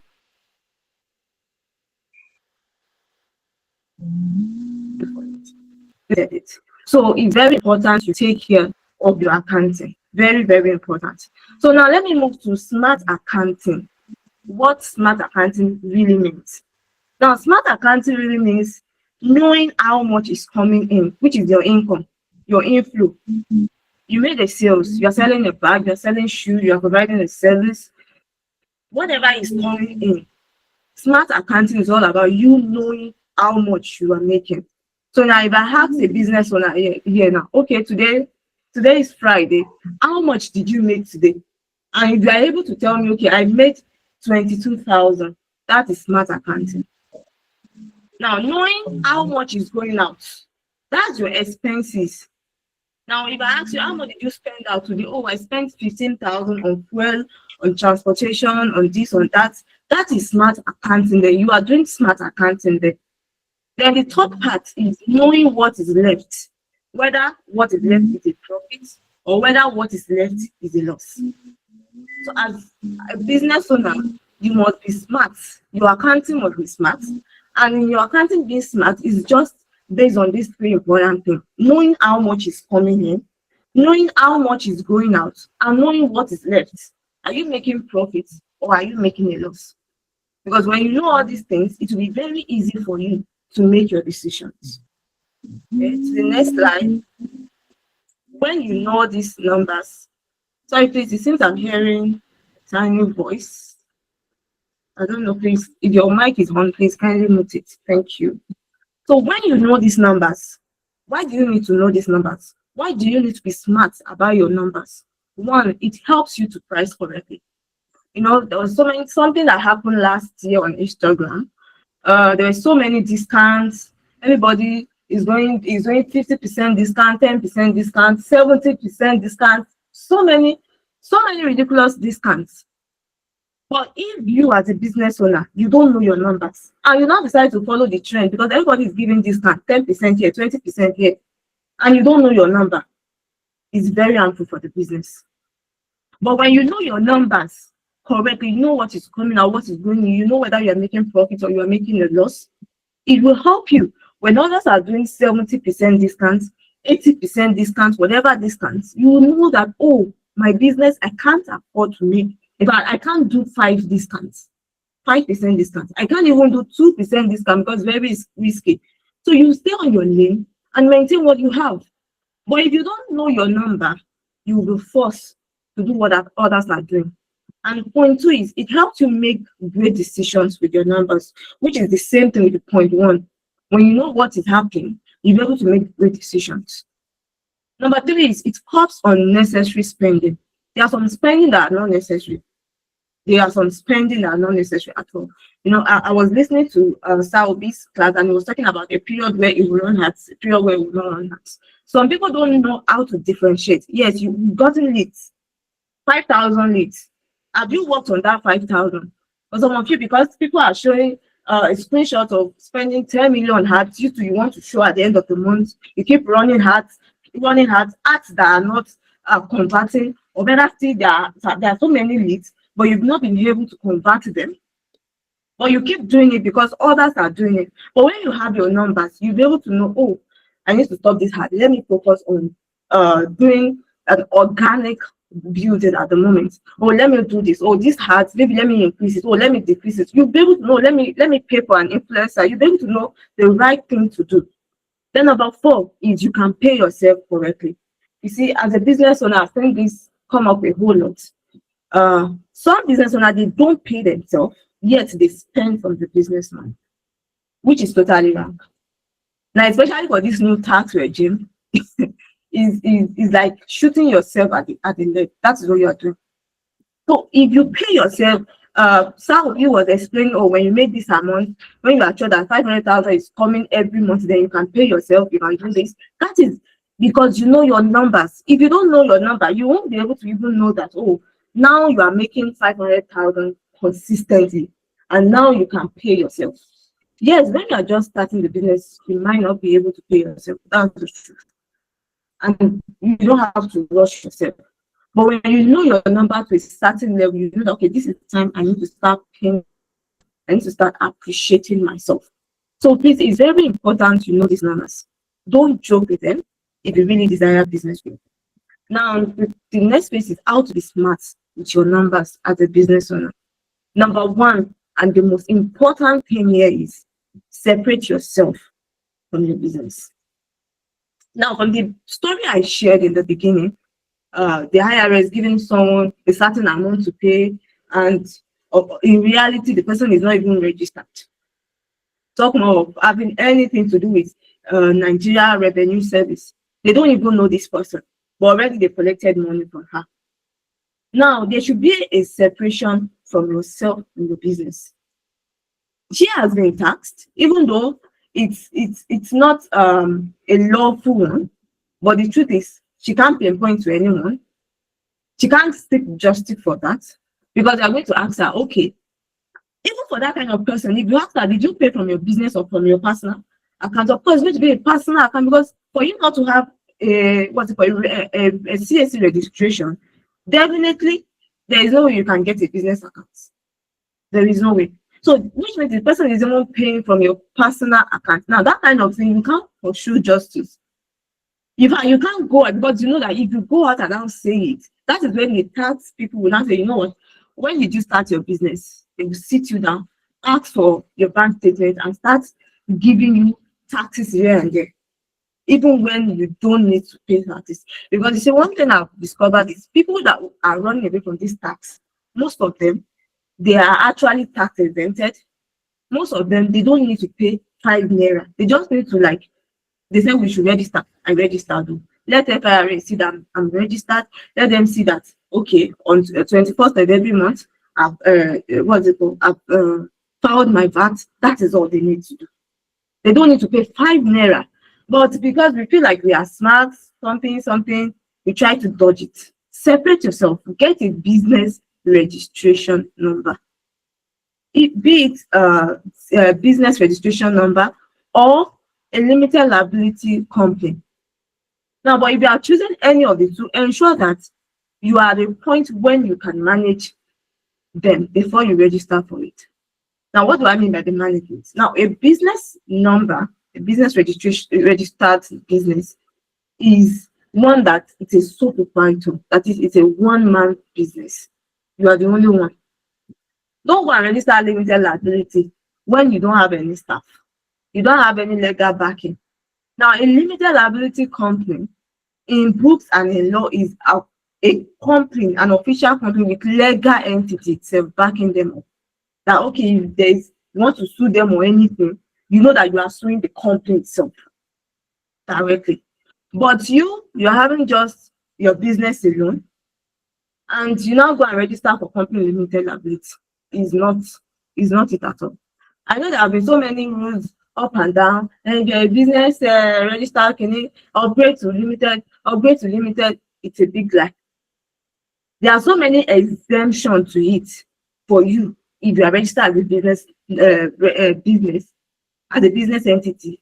If your revenue is below 25 million, you have to be very careful. If you know that your revenue at the end of the year is not even up to, some people their revenue is not even up to 10 million naira. So when are doing limited liability company, when it comes back from that limited liability company with the development taxes, with the test fund taxes, how will you be able to do that? So it's important to go at your level. Yes, it's beautiful. You can aspire to have a limited liability company, which is beautiful, but start at your level. Do a business if that is what you have with the capacity of things you have at the moment. Now, number two, I don't want to spend too much time on that, as we will be talking about them more on the tax part. Number two is record. This recording part is very important. Record your sales. Enough of this. I have it in my head. I'm very brilliant. I can do this. I can do that. Something happened to me 2 years ago before I relocated to Lagos. I went to a supermarket opposite me. Should I even call it a supermarket? Because literally all this tag, the stock card on it has already peeled up. So I wanted to buy an apartment. So I asked the woman, "Oh, how much is this apartment?" She told me, "Oh, 3,000 naira." I was like, 3,000 naira? Are you sure? She now said, "Oh, let me call my supplier." She called the supplier, and the supplier told her, "Oh, the attachment is 9,000 naira." I just looked at her and I smiled, because we are already talking about the record keeping thing, and she was already telling me, "Oh no, she knows it. She's very good with numbers." Oh, when I was in school, I love numbers. So no, numbers is something that comes so natural to me. I'm so passionate about numbers. I looked at her, she looked at me. In fact, I just had to leave because another customer came. So I just left. I was like, wow. So assuming I wanted to buy, I would have just paid the 3K me, I would have left. But her head now, she would have seen, "Oh, I made the sales." Now, but that 3,000 can't buy the attachment again. Imagine 3,000 to 9,000. That's a difference of 6,000 naira. That is not just it's not even a profit. It's a loss. It can't even buy the product again. That's to the extent to which the loss is. So please record your sales and your expenses, your purchases. Record them. It is very important. Know how much you are making every month. Know how much you are making every year. When you record your sales, your expenses, your purchases, your profit or loss, it will be very easy for you to budget. Mr. Obi was talking the other time, and he made mention of us having a foresight. Maybe you write 50 million on our goals. Write 50 million. I want to make 50 million naira this year. Okay, this are the way I want to make this 50 million naira. Now, if you're a business owner that have a record last year, 2025, merely looking at your record, you can foresee what you are likely to make this year. Now, last year, if you make like 50 million, of course, you know that, okay, I make 50 million. Now, from the 50 million, what did I sell most? Like, what was the thing people were asking from me? Was it shoe? Okay, this kind of shoe. Okay, is it slippers? Okay, that means this year, there's tendency that, okay, I might sell even more. Or, okay, what did I do that made me make this kind of money? What can I do to increase it, maybe times 100%, double it up or triple it up? It will be very easy for you to make that budget. But if you don't have any record, it will be very difficult. You will just keep writing, "Oh, I want to make 10 million. Now, did you make the 10 million? You don't know. Next year, again, I want to write 10 million. I want to make 10 million. It doesn't make sense. You need to do a proper recording so that next year, if this year now, your goal for this year is 150, when you record throughout this year, by next year, you'll be able to know, "Oh, did I make the 150? Yes, I made it. Okay. Then next year, let me do 300. Oh, next year, let me do 200. It will be very easy for you to make these goals. But if you don't know your numbers, it's going to be very, very, very difficult. And the third point here is the tax compliant. This matter, I know we all have this anger towards the government.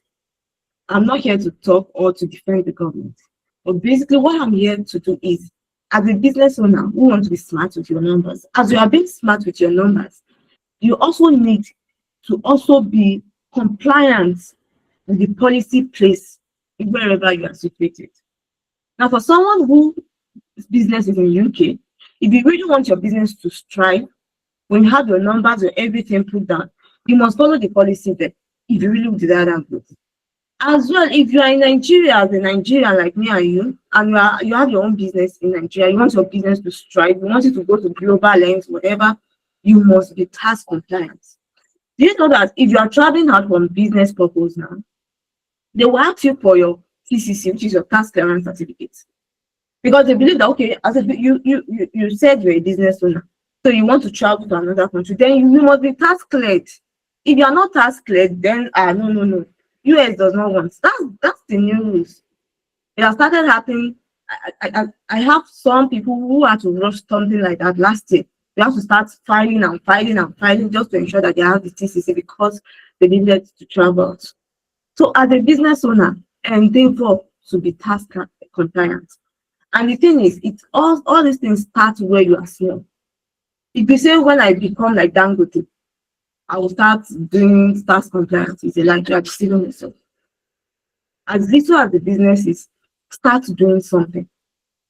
And like I said earlier, sometimes with your business, the kind of industry you are, you might not necessarily really have to pay something. You just need to show face of business FIRS, so okay, it's not Nigeria Revenue Service. So hello, tax compliance. That's just what you need to tell them. They won't even come around looking for you. But if you now refuse to keep your taxes, to pay your taxes or file your taxes, if you refuse to keep your record and they now come knocking at your door, that is where the problem is. Don't allow them to come knocking.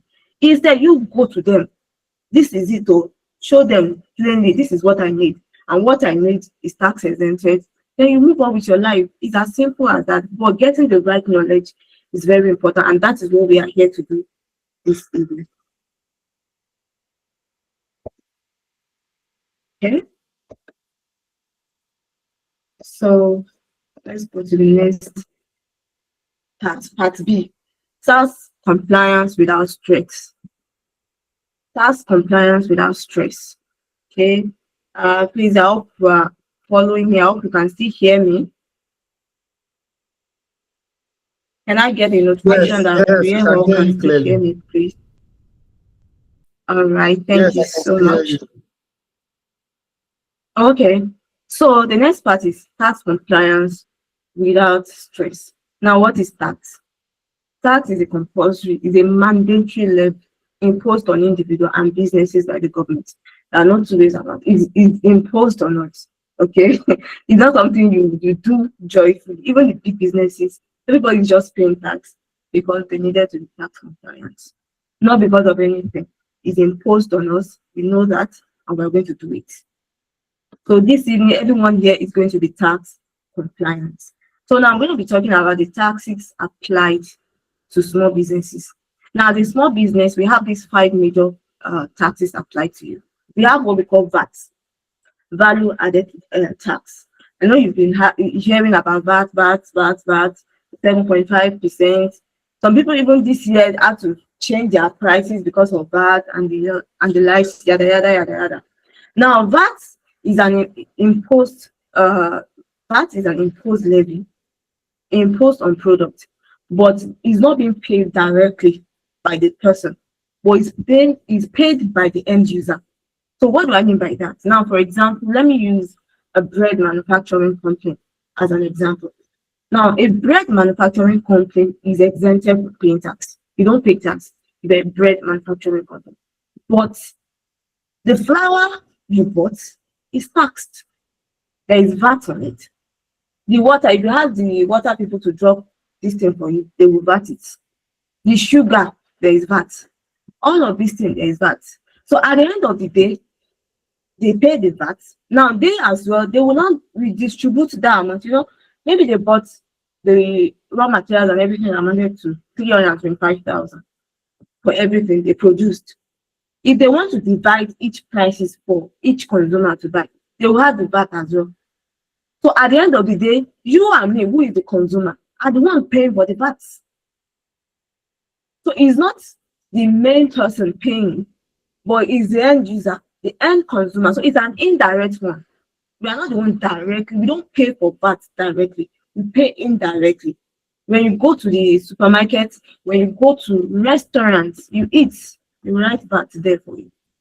You pay because everything is totaled up. So VAT is an indirect payment you make, is an indirect levy, and it is valued at 7.5. As at today in Nigeria, VAT is valued at 7.5. So whenever you see an invoice, you get an invoice, and you see more than 7.5, that is no longer a VAT. You need to question it. 7.5. But we have some businesses that are exempted from VAT. For example, now an agricultural industry, they have this what we call tax holiday.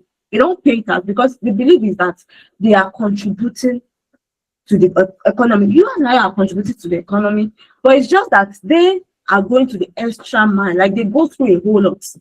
Now, for example, now, if Dangote goes into, okay, let me use this example. I don't know anyone who knows Adamawa.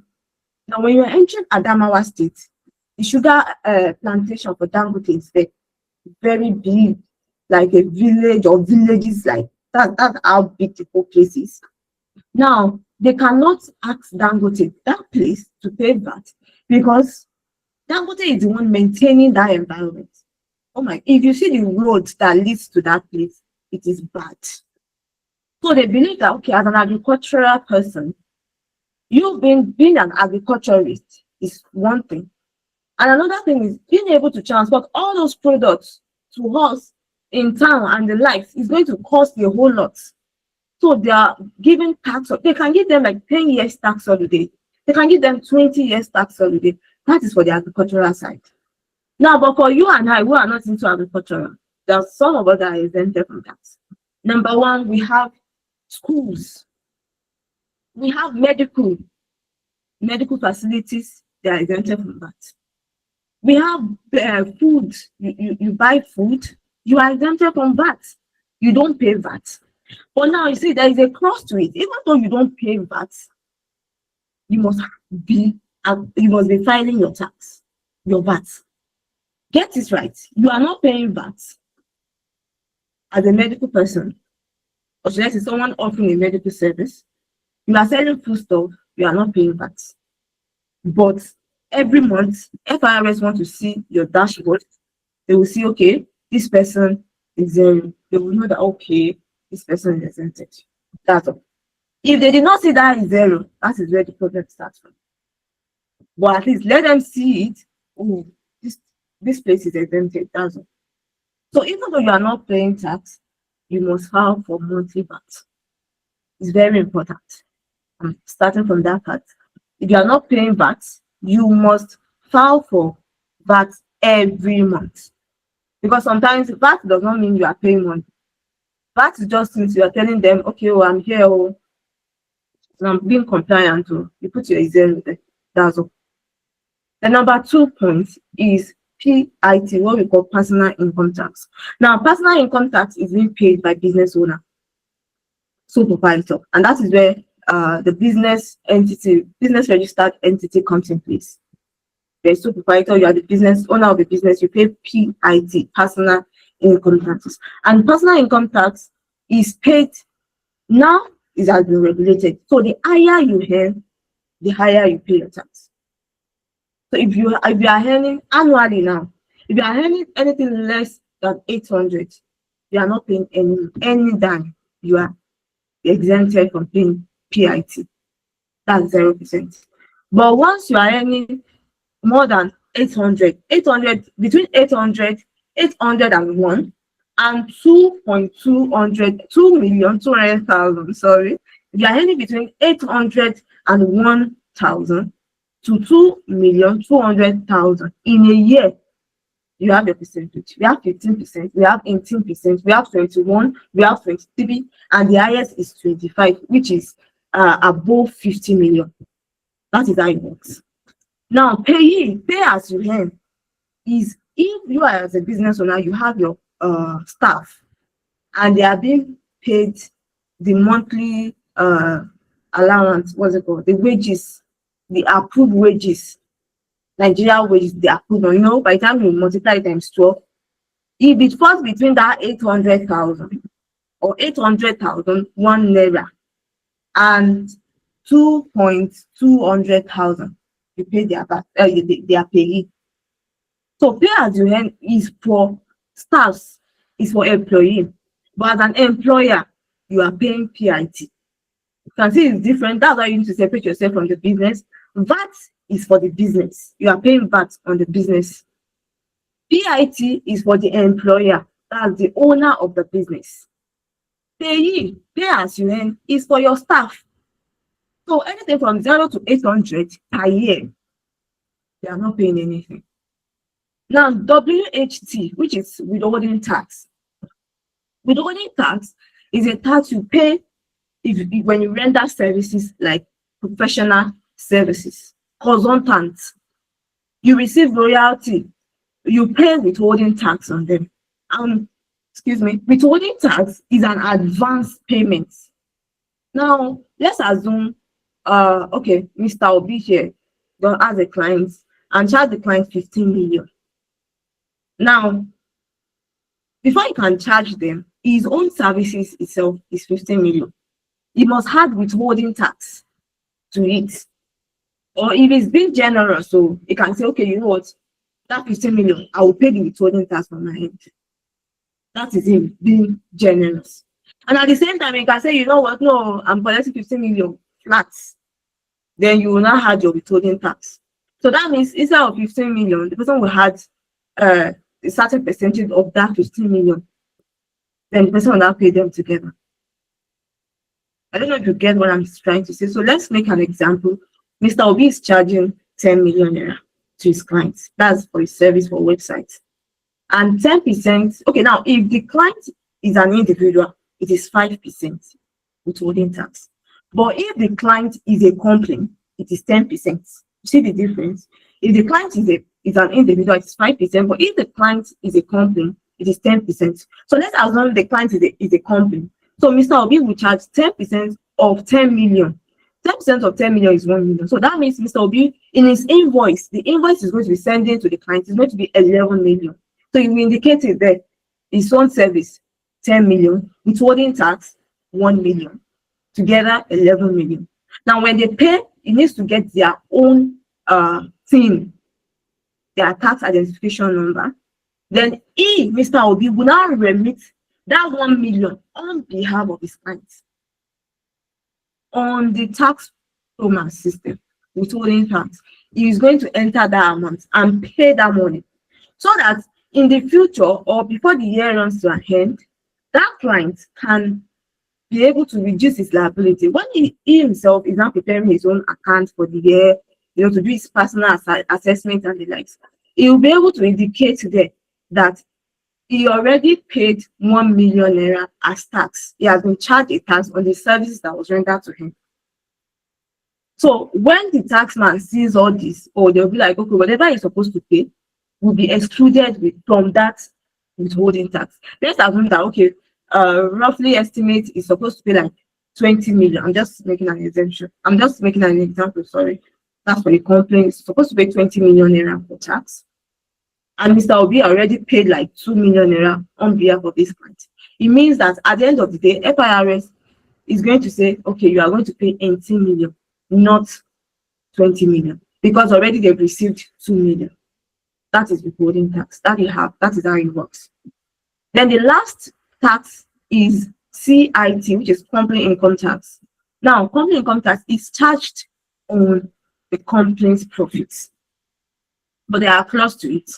Now, if you as a business or as a company has a profit of less than, made a profit between 0 to 100 million, that is 0%. You are not paying any tax. But anything from 101, you can say laying emphasis on that one, because when they say from 800, that means the next part, if it is having one at the end of that 800, you start paying tax.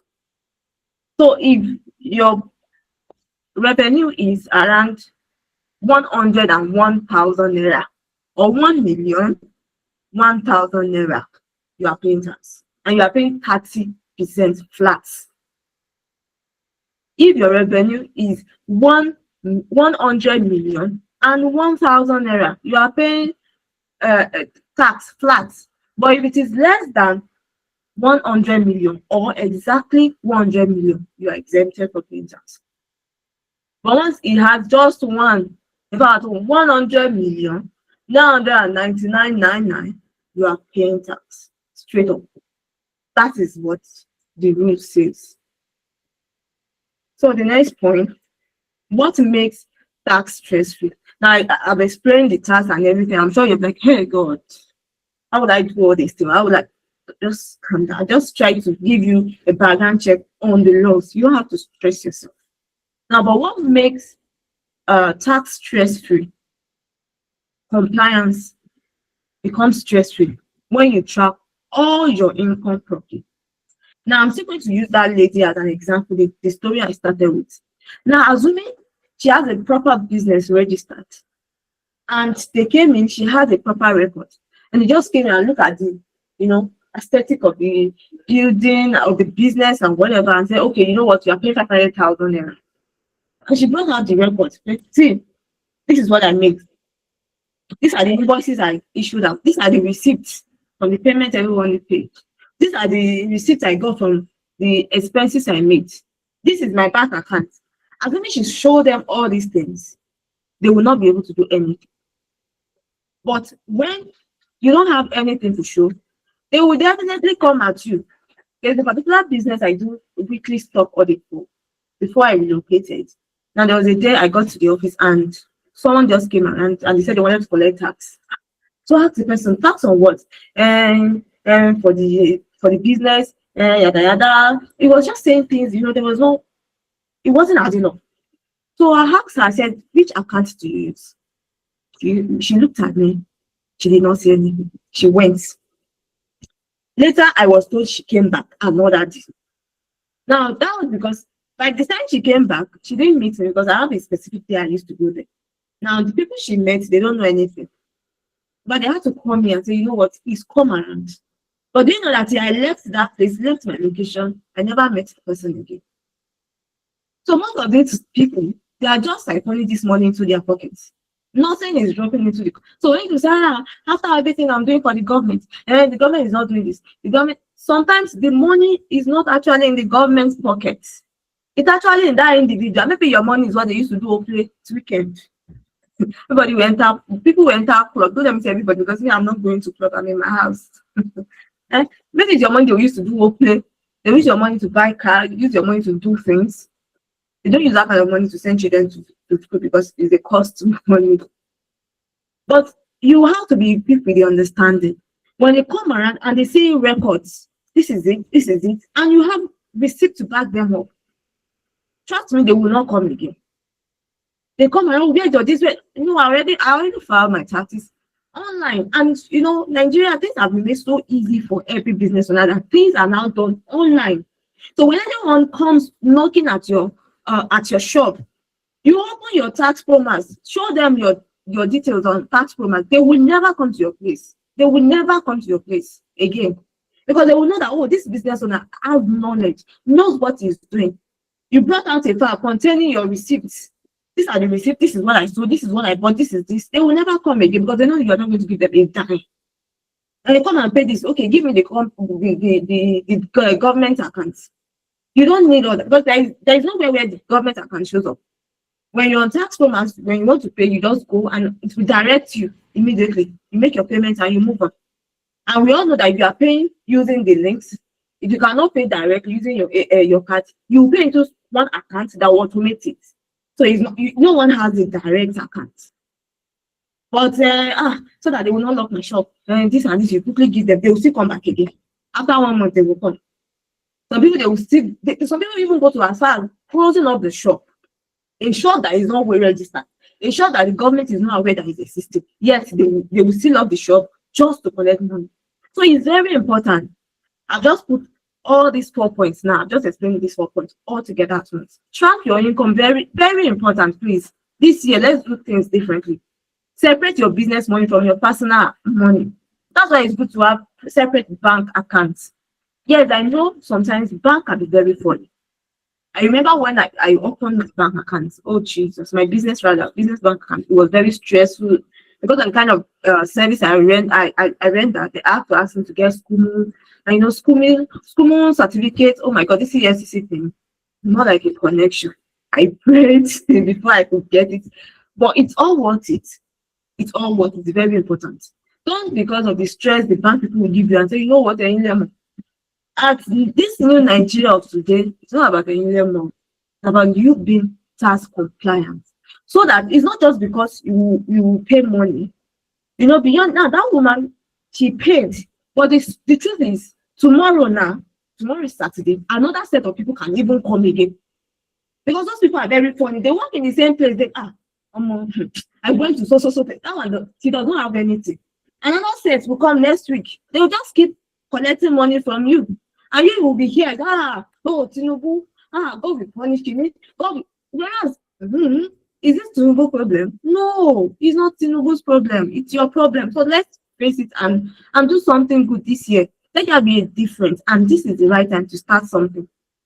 Keep those records is very important. And review your numbers regularly. Know what's up with your numbers. Not just you record them. There are ways to record. We have the manual. We have the use of electronics. A manual, you can start with a manual. This is a book. I have a book here, a book and a pen. I can have my income here. I can have my expenses here. Write your dates. Write what you sold today. Write your expenses. Write what you sold out today. Simple. That is just what it's all about. If you want to go beyond books, get templates. We have templates. We have accounting software there. We have the free one. We have the paid one. You can start with the free. It's very easy. The internet is available. Let's make good use of it so that we don't spend unnecessarily. When your numbers are clear, your tax decision is easy and very predictable. You know what you are paying. Once you know that your sales or your is not up to 100 million a year, you know that what's your own business with CIT. You just focus on making money, getting better. You know, there's this new trend. Oh, thank God, I'm not going to pay tax. I'm not paying any up to 100. It's a poverty mentality. People are rejoicing. I've been seeing it like 2 or 3 people's status. Thank God I'm not paying tax. It's a poverty mentality. Keep out of that. It's too early for all of that in 2026. Start keeping your books. Yes, they want to tax 100 million revenue. If you pay tax, everything is not going to come down. Look at Dangote. That is paying tax doesn't make him poor. Tony Melo and the likes, that they are paying. Oh my God, they are paying more tax every year. They have their reasons. So please let's ensure we are tax compliance. It's not stressful. It's very easy, especially as small business, because we have a lot of things to benefit. Now, how to stay compliant without stress? So we are almost done. One is have a monthly tax checklist. Every month, ensure all sales are recorded. Ensure all businesses expenses are recorded and keep your receipts. Both electronic, both the manual, the one they give you by hand.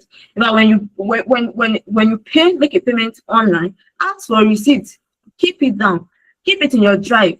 When anyone do anyhow, open them up for them. Everybody will keep calm. Separate business money from personal money. See, this year, I don't want to shout, but please stop taking Ashwebi from your businessman. Enough is enough. Yes, I know you want to take care of your entire family. I know the business is meant to help your family. Yes, I know that.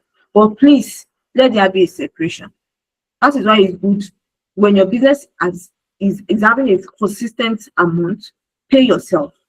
So when you pay yourself, any family affairs you want to settle, it will be easy for you to settle. Not that from your business money, 5K for 5K for Kinekon, 2K for Kinekon, you will end up, messing everything up. And if you don't have a straightforward account, one thing the tax now will do is it will double. It will just give you 5 million. Like last year, I was discussing with a business and he was telling me the millions of naira the tax people comes up on it.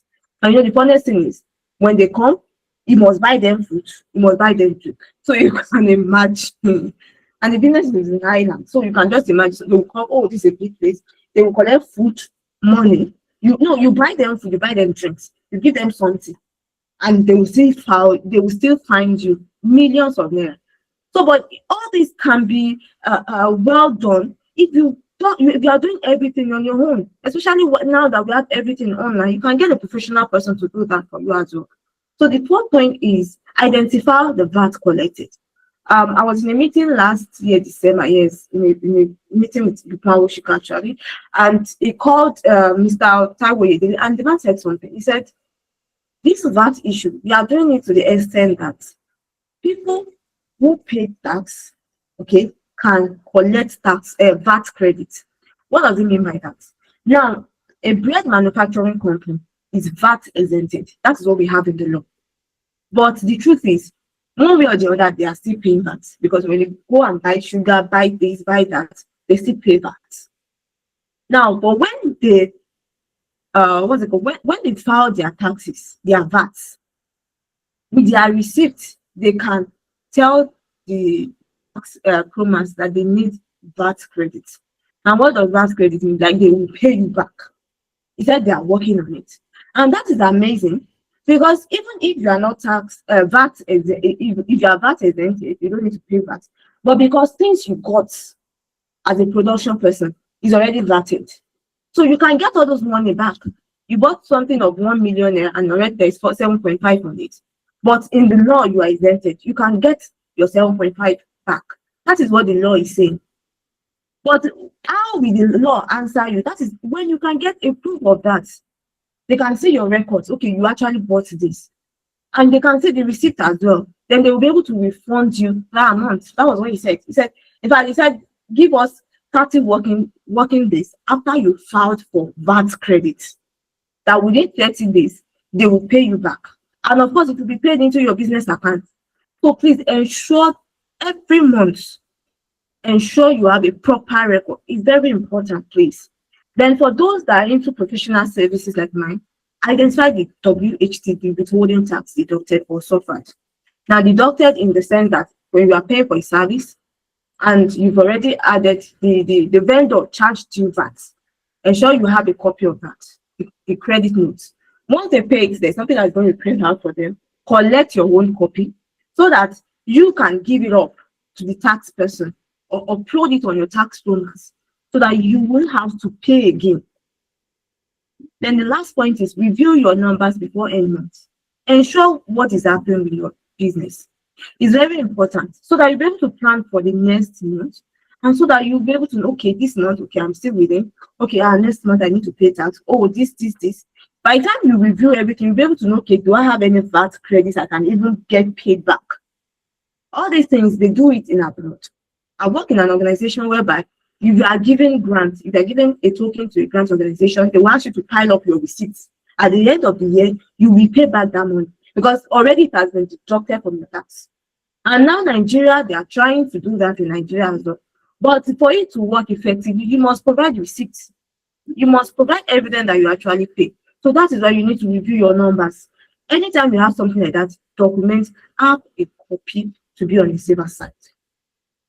And we're coming to an end. Yes, remit your VAT monthly.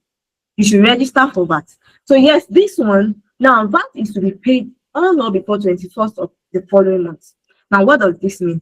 It means that December VAT must be paid on or before January 21st. December VAT. Now, January VAT must be paid on or before February 21st, because we believe that even though the month ends 30th, there are probability that your account might not be ready by then. So, but at least before 21st of the next month, account for January must be ready. And you are required by law to charge it once you are not exempted. So if you want to know whether you're exempted, you can check Google. What are the business exempted? Like I've mentioned them: hospitals, basic goods seller, schools, etc. We have those ones. There is a deadline. And now one thing we need, if whether you are VAT exempted or not, if you don't remit anything, there are penalty for it. And late remittance attract penalty. Now the first penalty is 50,000. then interest start piling up till when you pay. So we have situation whereby someone that has not paid VAT for like 2 years, by the time you upload everything on tax form, and this is not an human being thing, no. Everything is on your tax form. Once you enter your company, update everything, they see that this company was established 2016, and from 2016 till now you've not done it. They can file you millions of naira. Although the taxman, Mr. Taiwo, really said they are trying to make January 1st this year a clean slate, so that any business that that's not paid VAT, that has not remitted anything in the previous years, everything will be forfeited, then everything will start afresh. But we are not sure if they've started it. We are not sure of the implementation yet, but he said it in December that they want to do something like that because people raised concerns about that. So that we just open tax promos and you are seeing 100 million. The same thing for withholding tax. If you are offering services or services is being offered to you, ensure you ask. If the person is going to remit your withholding tax, ensure you ask. Please, ensure you ask. And if the person does that, then there should be a credit note that will be issued to you. Okay? Then, gradually, we are coming to an end. When you don't file, like I said earlier, penalties accumulate monthly. Then the interest will now be charged. The first month penalty is 50,000. Then, like that, 10% like that. Then your business may be flagged by tax authority. They have your details. When you see that you don't pay tax, you don't file, even if it is zero, let them just say, okay, this person, okay, zero, okay, zero. Now you're not doing anything. You not doing anything is where the problem is going to start from. You may face audits or enforcement actions. Now, tax audit is a very dangerous thing, and I always advise every business owner to be avoided to avoid it, because then they will ask for you, but they will ask you to go and get your bank statement from when the business started, and now audit everything to the last kobo. Now, by the time they audit everything, in your bank statement, you might have, okay, you bought goods of 200 million. Now, they are not saying you bought goods of 200 million. They are saying, oh, this is money, 200 million. Okay, you turn it down. Okay, you bought another 150 million. 150 million. They don't want to know where it's coming from, whether it was a loan, but they don't care. So if they want to tax you now, they will tax you on the bigger side. They will tax you. They will add up all those 200, 150, 1 billion. That's what they will focus on. They will leave out the chicken change for you. They will now file you on that. So to be on a safer side, please file your taxes. You have the knowledge now. Yes, it might be a lot. You have a lot on your table. Then get a professional person to do all this for you. But ensure that you are tax compliant every month. How to avoid files and penalties? The easiest way is just prepare. Keep proper records. See, this record thing is very important. And like I said at the beginning, it's not just for the taxes, for your business decision. So it's just important. You can't just escape it. If you are going into business, please, record keeping is a must. File return, even when there is no tax payment. That's what I've said earlier. Even if it is zero, please let them see that it's zero. Once you put the zero, they'll move you to the next month. If you did not file, okay, and it is zero, they will, in your tax performance status, you will still be seeing that zero. And you will still be seeing 50,000. They will have penalized you already. But if it is zero, be putting that zero, they'll be moving it to another month. Okay, January, oh, you fight for December, it's zero. You fight for January. But if you did not file, that's your December that you did not file, they'll put 50,000. In January, they will have interest. In February, that's how it goes. They don't want to know whether you were not supposed to pay or not. Don't wait till deadline. On 24th, this is Nigeria. That's when network will be doing anyhow. And ask for professional help when unsure. If you can't operate the tax bonus, please ensure you ask for professional help. It's very important. And lastly, if you don't have your team, just go to www.jtb, Joint Tax Board, www.jtb, Joint Tax Board, and register. So you see there for individual or for company, pick which one, answer the details that have been requested from you, and you will get your tax number. So when you have your tax number as a business, go to your locality, your FIRS office in your locality, and go and update your VAT so that you will be uploaded on the tax forms. It's free of charge in your locality. If you have to give it to a professional, of course, you'll be charged for that, because the professional will have to do that on your behalf. For your locality, you can do all of that. Just walk to FIRS office. If you don't understand it, you can ask them. They are there for it. They are being paid because of it. You can walk up to any FIRS staff and say, okay, this is my business. I just have business number. I don't have tax number. I don't have team. This, that, that. They will explain everything and help you out. free of charge. Like I said, you are not to pay for all of these things because they can be done on your own. But in the case where a professional person is going to be doing all that for you, this is Nigeria. You know, when you go to a FIRS office, they want to eat, they want to do this, they want to pray, they want to, so you have to be patient. So you have to pay for the person's time. Yeah, that's the clause involved. But it's something you can do if you have the time. And yes, this is the end of this section. Thank you so much. Thank you for waiting to the end. Thank you so much. So if you want to set up any record keeping system for your business or get your tax done, you can contact us. Yeah, thank you so much. And Mr. Obi, over to you, sir. Thank you so much. Thank you for your time. Thank you so much. And thank you for having me. Thank you. Yeah, this has been an interesting learning session for me. I think the whole of this week, I spent the whole of this week learning about tax. Even in church on Wednesdays, it was still about tax that we're talking about. I don't know if you have questions, guys, please put your questions in the comments section. But I do have a question. I think I asked it in your DM, but I want to ask it here too, is that why do we have to pay withholding tax? I don't understand the entire concept of withholding tax, and I would like to understand that, because if a client is paying me for a particular job and they are telling me, hi, Obi, so I'm going to be deducting withholding tax from your money, and I'm like, why? Why are you deducting that? I don't understand that entire concept. Is it possible to just lay light on it? Okay. You know, when I started the issue of tax, I started with is a compulsory levy. It's imposed. That is just it. See, there are no two way about it. Oh, why do I have to pay? Once it is tax, you cannot question it. You know, there are some, apart from withholding tax, we still have test fund. You know test fund, right? There are some businesses that are being charged that they must pay educational levy. You can't question anyone. They will tell you are paying this amount for educational tax. That is all. So that is the same thing with withholding tax.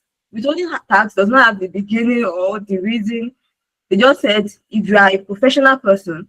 I think one of the reasons that actually brought about withholding tax is because, you know, some people I offer professional service, or it's a royalty, I'm consulting, this and that, blah, blah, blah, blah. They don't want to pay tax.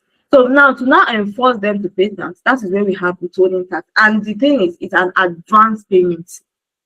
So that the reason why your clients are insisting that withholding tax must be deducted is to be on the safer side for them, because if they did not deduct that withholding tax, they are at risk at the end of the year.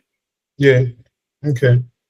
Okay, that makes sense. Thank you so much. We're going to do more and more stuff as we go on this year. We're still going to be having many conversations on money, on finance, you know, sales, marketing, accounting, lots and lots of it, right? So I mean, you guys might still see Abigail this year, but thank you very much for this session. Okay, Sean, you have a question. Go ahead. All right. Thanks so much, Abigail. I actually learned a lot on this session. But I have a question. In the situation where you don't have a fixed income, let's say like a salary, you're a student, but you have a skill and you offer services to people and you get paid for it. Now, those services, and you've not yet hit the 800, is it 800,000 naira, right? 800,000, yeah. Yeah, you've not yet hit the 800,000 naira threshold for taxes.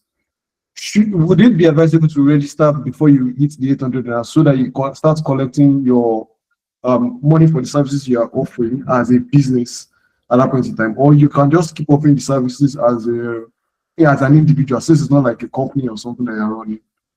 You understand my question? Yeah. So okay. So from your question, if you are a business, you're a student, you are doing, let me say, you are running a side hustle kind of. Yes. Now you are paying PIT, what I call personal income tax. Personal income tax come in place for you. You don't have a business, but you have something that's bringing in money for you. Now the law says that if what is bringing in money for you at the end of the year is not up to 800,000, you are exempted from paying tax. But once it is 801 naira to 2.2 million naira, you are paying tax, and it all starts for 15%. Now, before, initially, all these things, the tax we have, the previous tax we have, did not reveal all these things. But you know, Nigeria will always overdo all these freelancing people. oh, I made $5,000, I made $50,000. That is why this law, they now say, okay, oh, you don't have a business, but you are earning money, then you must pay tax as a personal income person. So whatever you are earning, you are paying tax on it. But if what you are earning is not up to 800,000, then you are not paying anything. But ensure you have your team, ensure you have your tax number, please.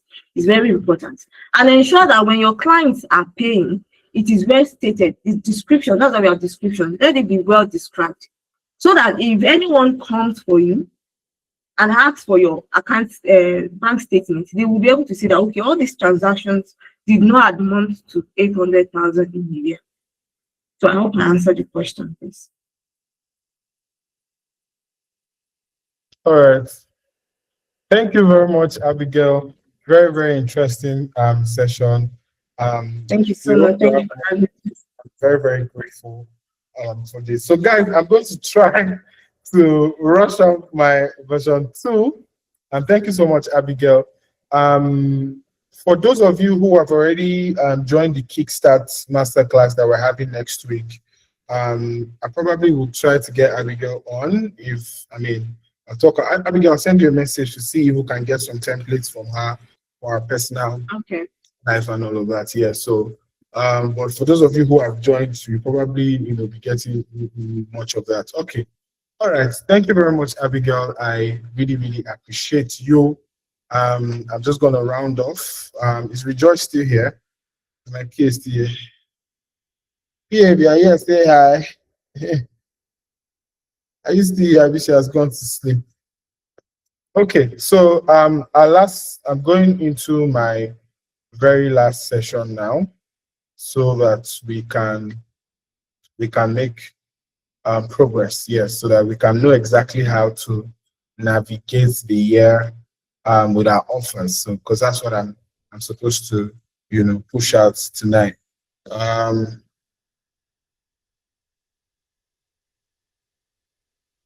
coming. Okay, so we stopped at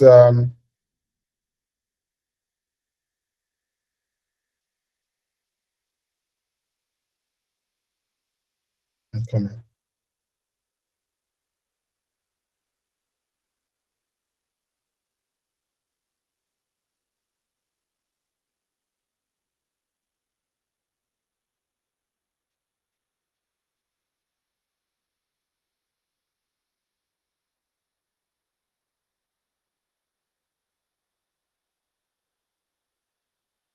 Okay. All right. Mr. Clements, you can please post on the group so that those who are offline can, join and get some clarity on a lot of questions that they're asking, right?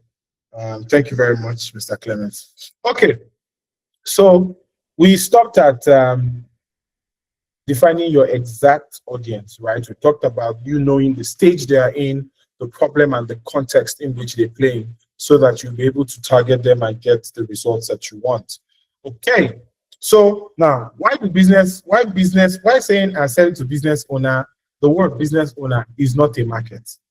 Business owners include barbers, software founders, fashion designers, restaurant owners. They have different problems, they have different buying triggers. Just saying I sell to business owners isn't the right way to put an offer, right? Isn't the right way to show that you know exactly what you're doing, to give clarity to the work that you're doing. It's not the best way to do that, right? You're supposed to be very specific about who you are selling to. I don't know if I'm making sense. All right, so what happens when you stay vague to your definition? You create generic content because the content will not reach the right people or the people it's supposed to reach, right? There's weak demand for your product and there's low conversion. Of course, price pressure will follow it simply because people will always be trying to bring down your price so that it can fit their pocket and all of that. So markets are built around problems, not titles. So whatever you're trying to sell, whatever product you have, it's built around problems, not titles. So it doesn't matter how much you say, oh, I build for business owners, I do this for entrepreneurs. If it is not solving a particular problem, you are not going to be making any progress with it. All right, let's forge ahead. Now, sharp versus vague positioning. Vague positioning is weak, sharp positioning is strong. I'll teach you how to position for your business. So I help business owners grow. It's a very vague, vague position to be in. I offer digital marketing service. Very vague. I help brands scale online. Even me, I'm guilty of this one because I was preparing this thing because whenever I prepare my slides, I always read through and find out which part of this thing am I. And I realized that I'm actually falling to this. I help brands scale online because it's not clear. Now, why does this vague positioning fail? There's no clear problem, no urgency, no emotional pull, right? But if you switch over to sharp positioning, you can say something like, I help coaches get their first 10 paying clients in 90 days. Very clear. So the person knows that if I'm paying you money, I'm getting my results in 90 days. And this is the amount that I'm getting. I help Nigerian service founders turn skills into 1 million naira per month offer. I help brands, or I help, let's say I'm a graphic designer for Christian brands. I help Christian brands edit videos that increase their church growth. They're hiring you straight. I help small teams fix low converting funnels without ads. This is how they're supposed to, carve whatever service or whatever product that you have. Now, why does it work? It has a clear outcome. It has a clear person that you're referring to, clear time frame or constraints. Clarity is when someone says, this is for me. If a business, you're having a conversation with your business and that business has not said, this is for me, you do not have a business. What you have is a get together. So I want you to know that there's a big difference between sharp and vague position. So far, so good. Based on the conversations we've been having, what position do you stand in? Where do you think you are standing in? Or where were you standing? Were you vague or sharp? Tell me in the comments. Were you vague or sharp? I know you know how to be sharp now, but before today, what were you doing? Vague or sharp? I'll wait for your chats in the comments. All right, so now let's do a practical class, right? A practical lesson. In the comment section, tell me the specific person you're helping, at what specific stage they are, and what they are struggling with right now. Clear, painful problem. Let's do that as a practical class. You don't need a bigger audience, you need the right audience. This is how, pick your service, you help so person who's struggling with a clear, painful problem. I'd love to see that in the comment section. All right, now let's go to problem and outcome mapping. People don't buy products, they buy relief and results, right? When you're doing your business clarity and position, the first thing you need to identify is the bleeding problems. A bleeding problem is urgent, it costs them money, time, or it costs their peace, or it's already being felt daily, right? And signs a problem is bleeding is that they complain about it unprompted, like this, oh, I'm tired of this thing, oh, I can't figure out this thing, oh, I'm stressed out, oh, I'm this. They have tried fixing it before, it wasn't working. It creates stress, shame, or frustration for them, and it blocks income and progress. This is how you find out the problem. When you want to position, you want to identify the bleeding problems of this person that you want to position for. What are they going through? If the problem isn't painful, the solution won't sell. It has to be painful to them. I don't think there's anybody here, let's say you have your last 300,000, but something just hit your leg and your leg broke into two. And then there's somebody there who just fixed another person's leg in like 3 minutes, and he told you that you have to pay me that your 300,000 to fix my bleeding leg in 3 minutes, your bleeding leg in 3 minutes, or you actually die. Are you going to say yes, or are you going to say no? You're going to keep your money and die, or you're going to fix your leg and leave. That's how you find out the bleeding problem. Find your bleeding problem, you find whatever it is you're going to sell. Now, you translate that pain into outcomes. The mistake most people are making is they describe features, not outcomes. They offer coaching calls, they build funnels, they do strategy sessions, but they're not translating any of those into outcomes. Now, how do you transfer from pain to outcome? You have to move them from confusion to clarity, from inconsistency to predictability, from hustle to leverage, and then from low sales to stable income. Once you're able to put things into play, into perspective, you take a client from, oh, they don't know what to do with their they're not generating good leads. So now you're actually going to build a lead qualification form that they use to get clear leads, good leads, and they're able to root out leads that are not giving them results. It's predictable. It gives them leverage, right? And when they close the sale, of course, stable income. Now, emotional plus financial drivers. The emotional drivers is why they care. You need to understand this so that when you're positioned, you position right. Emotional drivers is why your customers will care. Number one is this, your clients or the people you want to sell to. Stress, fear of failure, shame of not progressing, desire for respect, peace, and confidence. When somebody wants to buy shoe, right?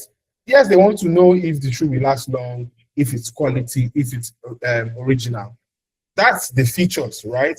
But the outcomes they're expecting, they want to wear this shoe and their friend will be like, oh, where did you get your shoe from? Oh my God, is that Christine Louboutin? Oh, you look so beautiful. You look so handsome. You look so amazing. I love the way you combine your fashion.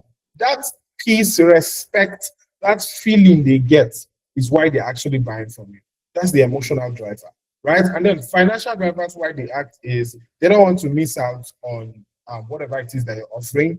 They don't have enough money, so they just pay, there's no stable. I'm using my own now. I'm using my own service, so I put unstable cash flow. My clients are not getting unstable cash flow, so they act to get more. They are being underpriced. When they take my courses or take my lessons, they know how to put their price rate, and then they measure their cost. Okay, so if I pay for this, what am I going to lose if I don't pay salesman or me for a particular class, or I don't join something? I don't join something that is free. What am I most likely going to lose? People decide emotionally, then justify it financially.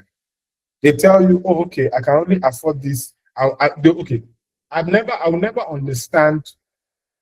Let me not say I'll never, but I find it hard to understand why people spend thousands of dollars on tuxedos, right? You see, a Tom Ford tuxedo costs an average of $6,000 to $10,000, right? Now, the person is not buying a $10,000 because they have money to waste, right? Yes, financially, he's trying to tell you have money, but emotionally, he wants people to say, this is a Tom Ford. This is the Tom Ford that I'm wearing. I'm classy. I'm rich. I'm wealthy. I know taste. I have taste. I'm among the elite. I'm not a poor man. That's the emotion around it. And you need to understand all these things while you're creating your offer. Are we good? Now, let's do another live exercise. Write down your problem. What's hot for your clients right now? How does this make them feel? What is it costing them monthly? And what does life look like when you solve this problem for them? What does life look like when you solve this problem for them? When your message names the pain and promises the outcomes, selling stops feeling like convincing. Many of you are trying to convince your clients because you don't have the right message. You're not saying the right things. You're not putting out the right incomes and the right outcomes. So you are trying your best to convince your client to, get involved and all of that. And they don't seem to be getting involved in anything, and you are not happy about it, right? So pay attention to this. You can take a screenshot. 5, 4, 3, 2, 1. Take a screenshot. All right. Now, positioning statement formula. Give them one simple formula. No fluffing. No bluffing, no fluffing. Right? The formula. I have specific clients, solve specific problems, leading problem, so that they can achieve clear outcomes without major frustration or objection. So, for example, I help Nigerian service founders stock under 500K per month, fix inconsistent sales, so they can build a predictable 1 million per month income. Very straight to the point. Whenever I'm trying to sell to somebody and they hear this, they are not thinking, oh, maybe he can solve my problem. The problem is clear and they know it's solvable, right? So step 1, list out who you help, what hurts them, and what changes. Step 2, remove the jargons, all those big, I help businesses grow, remove it. Remove the extra words. If it needs explanation, it is not ready. It should be clear. Would a stranger understand this, your offer, in one breath? If no, then simplify again. Words, simplify again. It's calling me. Oh, sorry. If it needs explanation, it is not ready. And there are common mistakes to avoid. Being too broad, I help businesses grow. There's no market for that, and there's no urgency. Focusing on yourself too much is also not good when you're putting your offer. or I'm a consultant who offers, I'm a content person who does, I'm a social media manager who does. Buyers care about their problem, not your title. Very, very, very important, right? Mistake 3, listing features. I offer coaching courses and strategy. That's a menu, that's no position, right? We're not talking about their outcomes. Sounding smart instead of clear.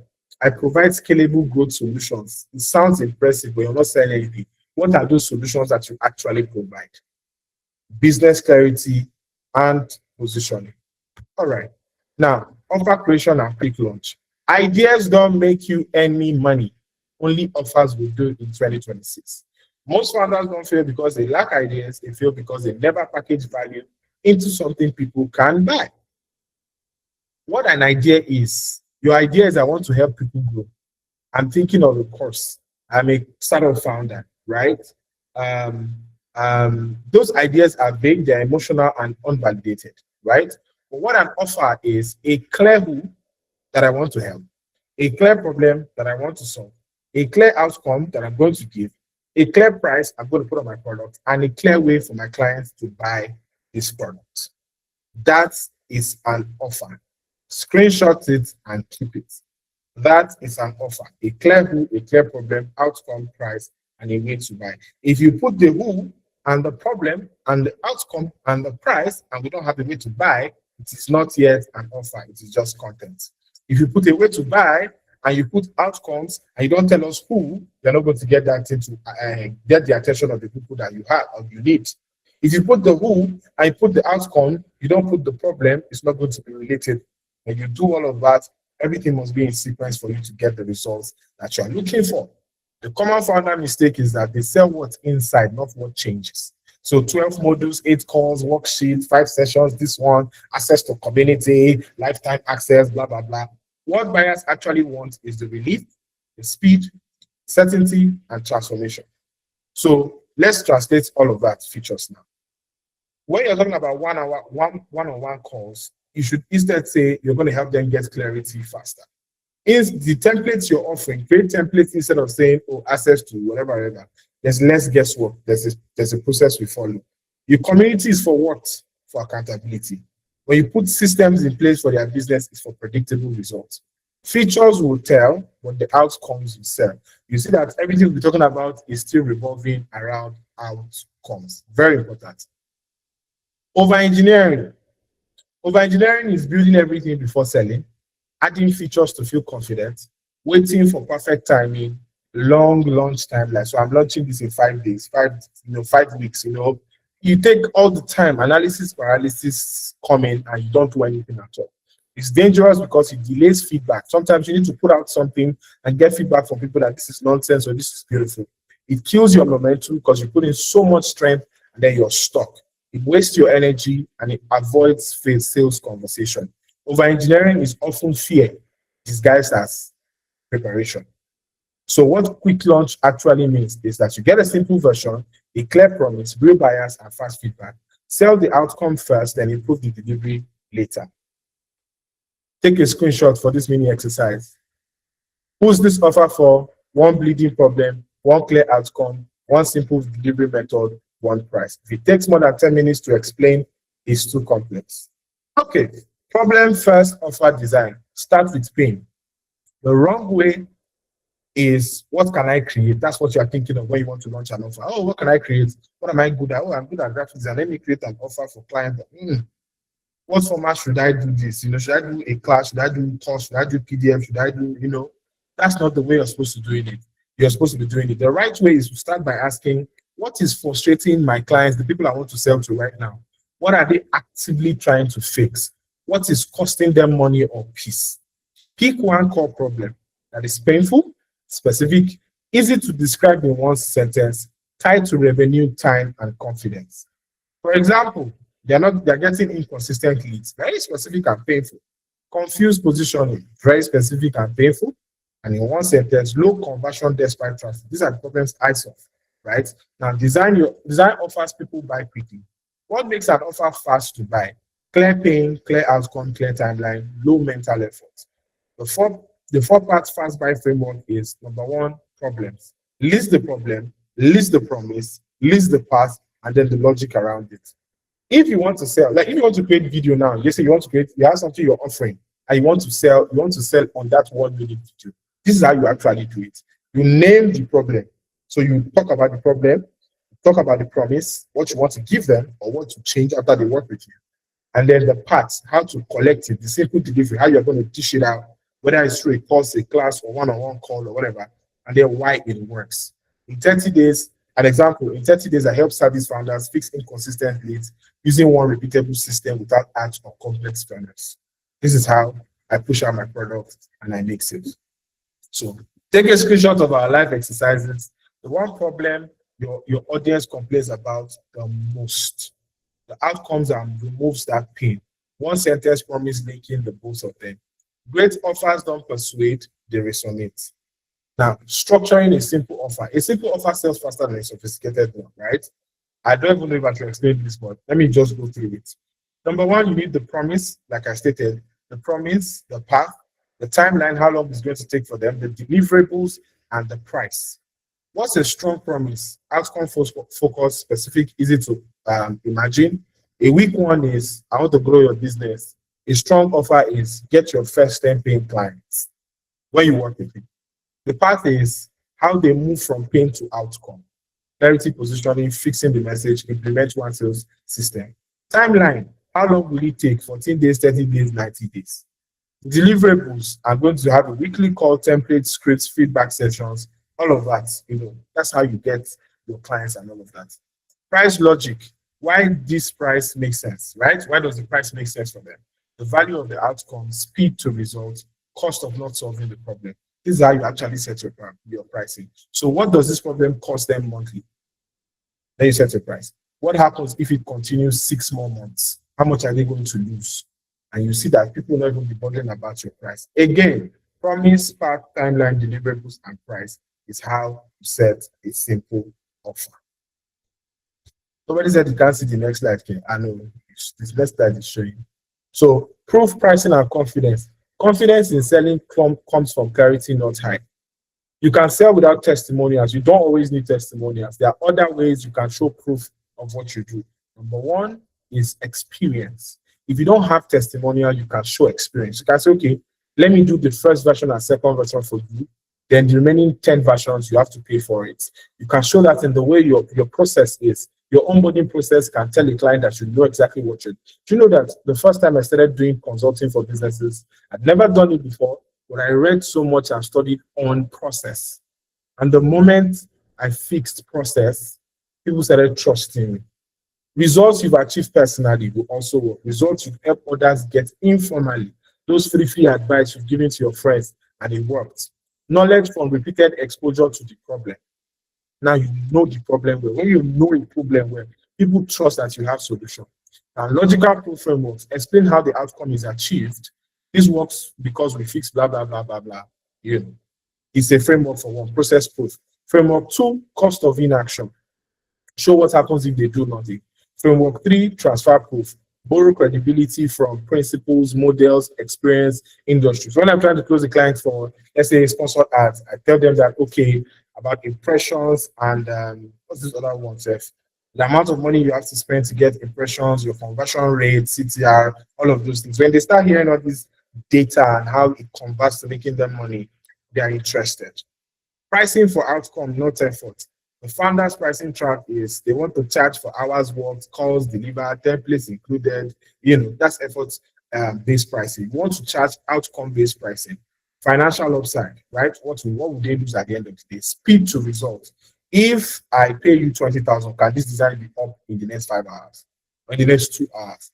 The emotional relief they get and the cost of delaying it. You have to make this thing work. For clients, for example, the wrong way to position for your price is say, I'm charging 50K for 5 calls. We're not going to ask 10K per call. You're already looking like you want to rip me off. But if you say, I charge 150K to fix inconsistent sales in 30 days, it sounds very realistic. And I'm willing, and you still have 5 calls with me, and you will earn more than 50K. Do you understand? I hope this makes sense to you. Now, the minimum tools you need. You don't need a website necessarily. You don't necessarily need a logo or all those complex things. You need a clear offer, a way to talk to people, and a way to collect interest. You also need your WhatsApp or Instagram and Google Form. For those of you who will be joining my session, like this is part of things I'm going to be showing you. This is enough to validate demand, close sales, and improve. If I tell you that many times Google Form, WhatsApp, and Instagram and airtime is all I need to close serious sales, most people will not be believing because they're like, you must have set all these goals. No, just put your process in place and have that conversation. I use Instagram to get the attention and people to see that I'm a professional. I use WhatsApp to collect their numbers and get on call. I use forms to collect their numbers and their details. And then I either call them on WhatsApp or via normal calls and I close my sales. All right, now you have to sell before you polish. You can test it, especially if you want to launch an app, a product, website, whatever. Test before you launch. You test demand early, you get real objections. You avoid building what nobody wants. The founder fear, what if it's not perfect, right? But the truth is that the market has never paid for perfect. They pay for what is solving their problem. As long as they're solving their problem, they don't care how perfect or how nice or how sweet you look. They're just solving their problem. Now we have what I call the execution blueprint for this new year. And I'm going to be sharing with you guys. Clarity without execution is still failure. Most people don't lack ideas. They lack the system to act consistently. This part is very, very, very, very important. All right. When clarity still fails without execution, the trap is, you want to get the clear goals, clear offers, and clear plan, but nothing moves because there's no weekly structure, no prioritization, no execution reading. You need to fix that, right? You need to move from, I would say move, but you need to understand the different mindsets. A worker's mindset is mostly busy, broke, and burnt because they're reacting to messages. They do tasks every day. They feel productive but produce little, and they chase urgency all the time. While the CEO mindset is focused on intentional, they choose priorities. They're not doing everything. They protect thinking times. I mean, my team knows that we have Trello for our task management. Members of my team are here. We have what we are doing this week and what we are doing today. It's not everything we try to do in one day. They measure outcomes.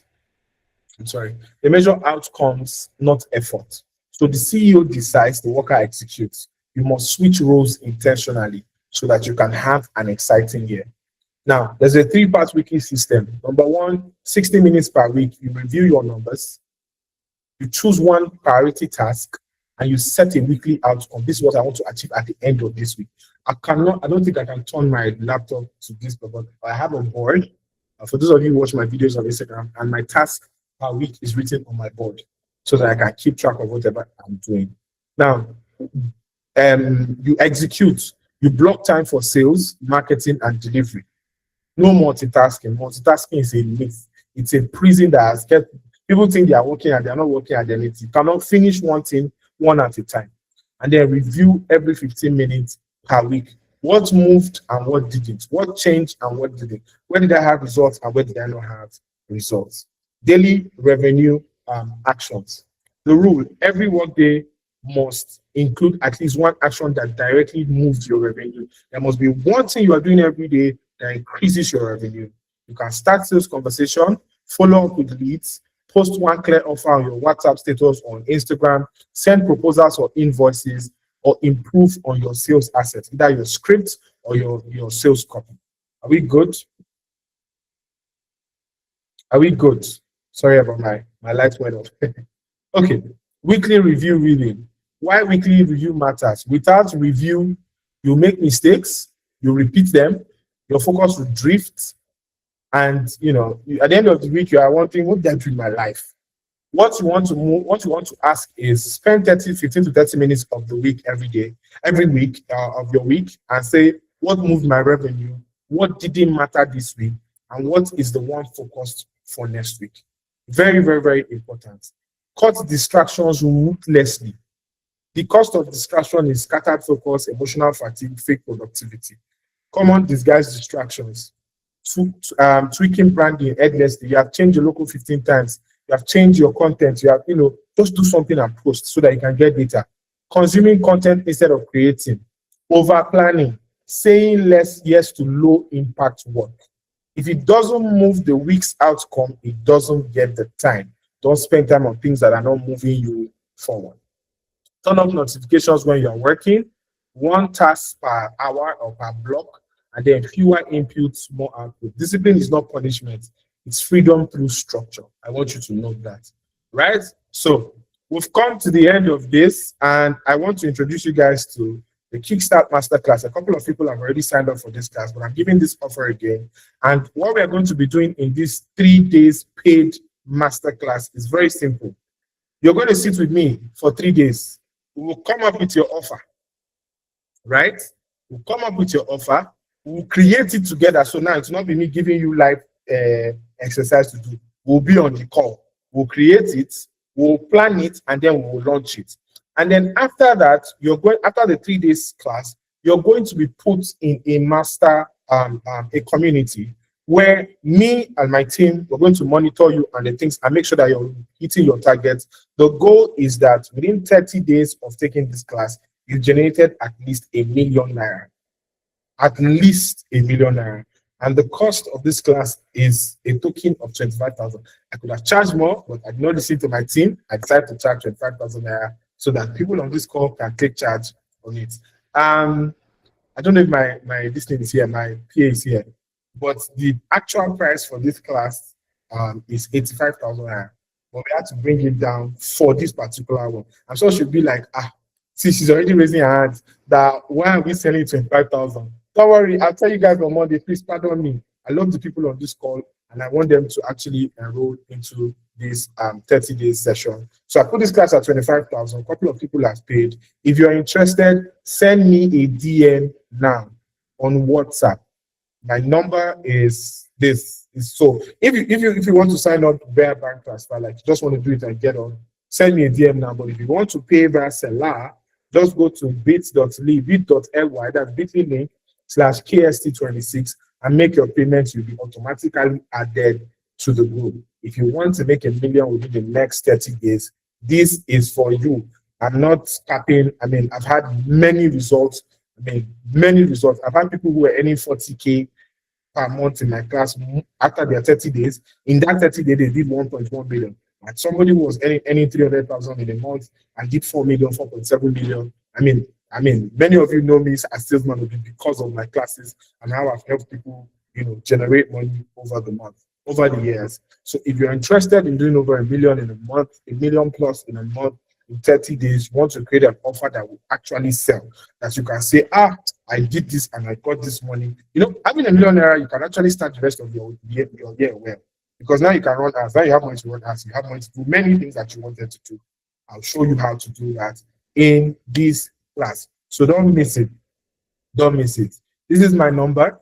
You can reach out to me via this number. You can connect with me on Instagram as Nnamdi, and this is my email. In case you want to invite me or partner with me, it's not free, but you can send me a message. Thank you guys for coming. I really appreciate this class. This new year depends on your good decisions. And I hope you make good decisions and join this masterclass. I'll see you guys in the Kickstart Masterclass. It's going to be an amazing session, right? It's going to be an amazing session. For those of you who are paying this night, it's 25,000. So that I don't message me tomorrow and say, it's about 10 and 25. I say, I'm without 85. It's back to the original price of 85,000. Thank you very much. If you have questions, please raise your hand. I'll be answering a lot of questions now. If you have questions, please raise your hand so that I can answer your questions. Okay, so yeah, send me a message on WhatsApp. That's what people call it, Adi, WhatsApp. Oh my God.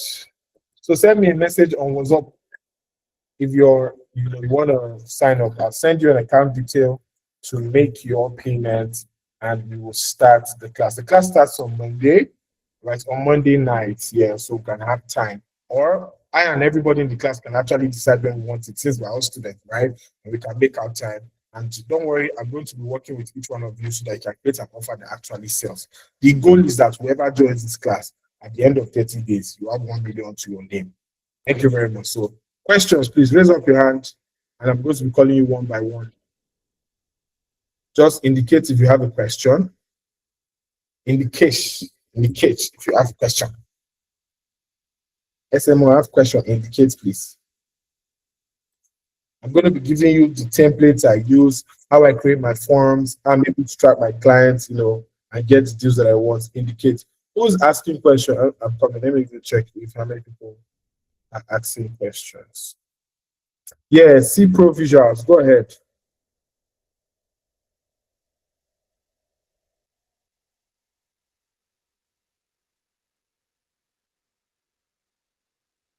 Go ahead. Unmute your mic. Okay. Once more, good evening, everyone. Good evening. Uh, Please, firstly, I wish to ask if one can get a record of this No, session, simply they're not recordings. No recordings. I because can't. my network really had an issue, so I just feel like I missed a lot. I will Okay. discuss. I will discuss that with my team, and we'll probably put it at a price. So when we discuss that, you can get it at the price that we put it. The recordings at the price. But yeah, but all the students that are signing up for the master class are definitely going to get the recording. Okay, that is it. I've gotten that part and it's clear. Okay, next question. Please, I don't know if you have a business idea and you want to start it out. You made mention of incorporating all the activities that you have, something like school, work, part-time job or passion, uh, into one. So how can I do that?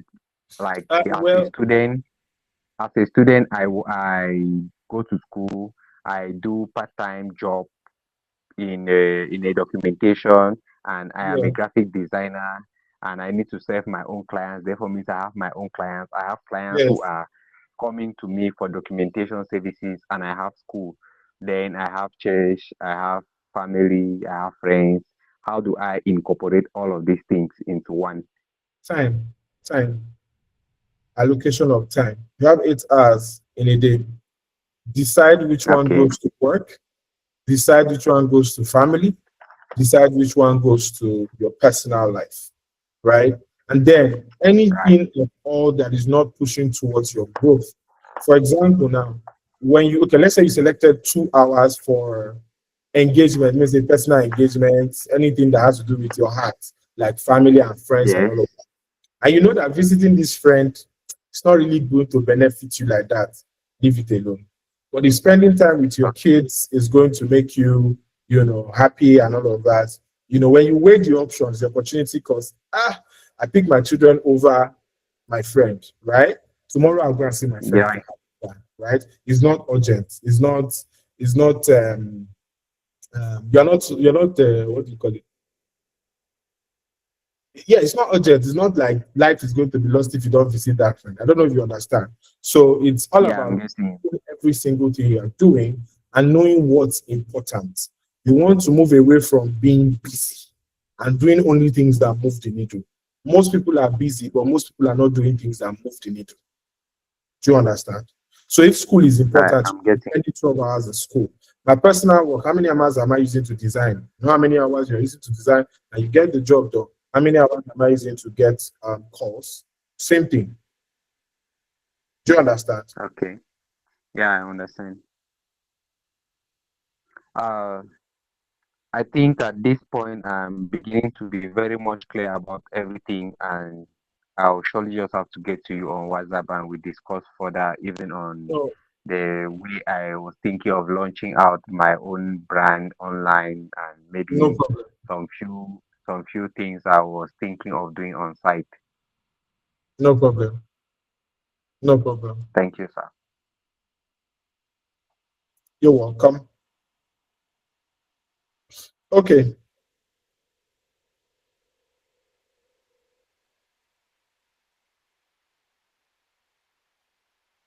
It's coming.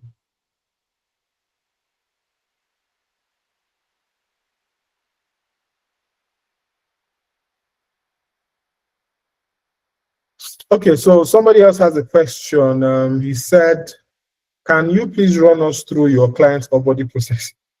Like step by step.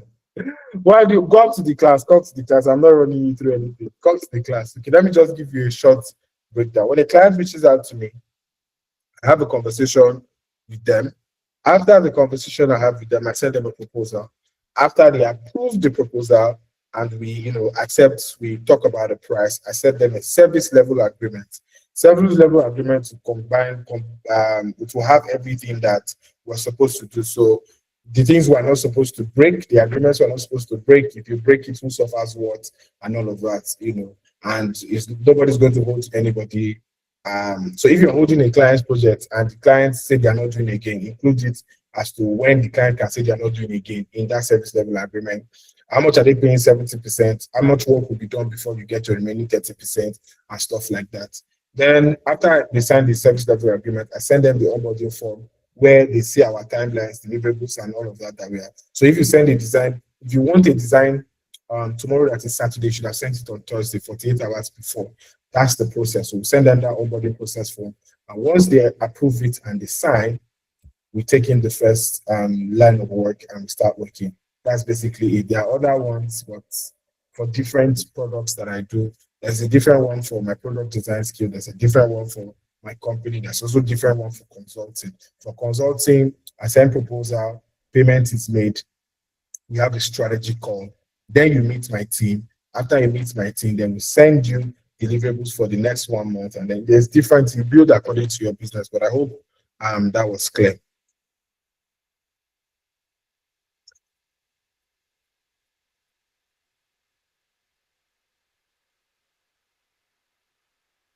So any more questions? I have a question. Okay, go ahead. Sorry, who's speaking? Oh, it's Lawal Lawal. Ibrahim. Go ahead, Lawal. Yeah, thank you very much. You're I have welcome. 2 questions actually. Go ahead. The first question is, if you are someone that does not really work well with a to-do list, like Yes. how do you exactly like force yourself to work with it?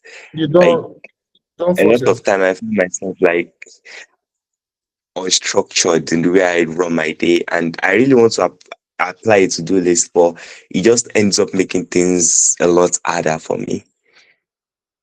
What do you do?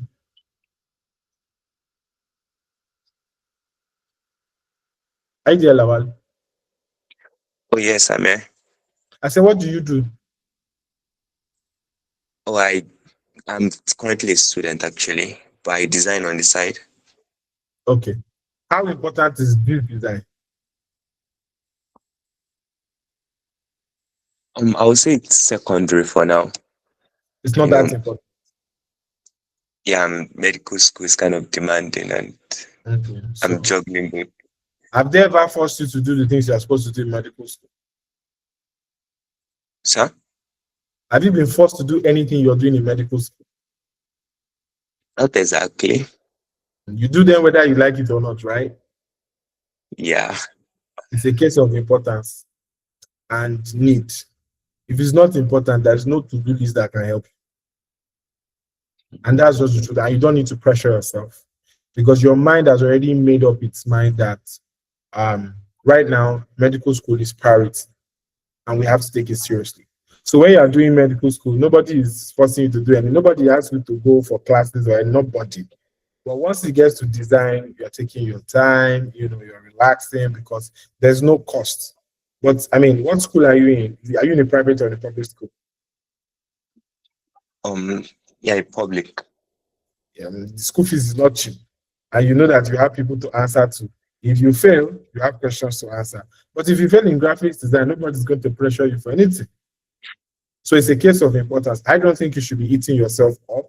I think you should look at what is most important. Is this graphic design thing really important to me? That's what you should look at.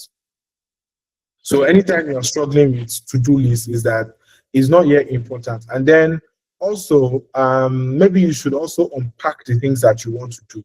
For example, if you write down 50 things that you want to do, you'll be tired. Once you look at it, you are stressed.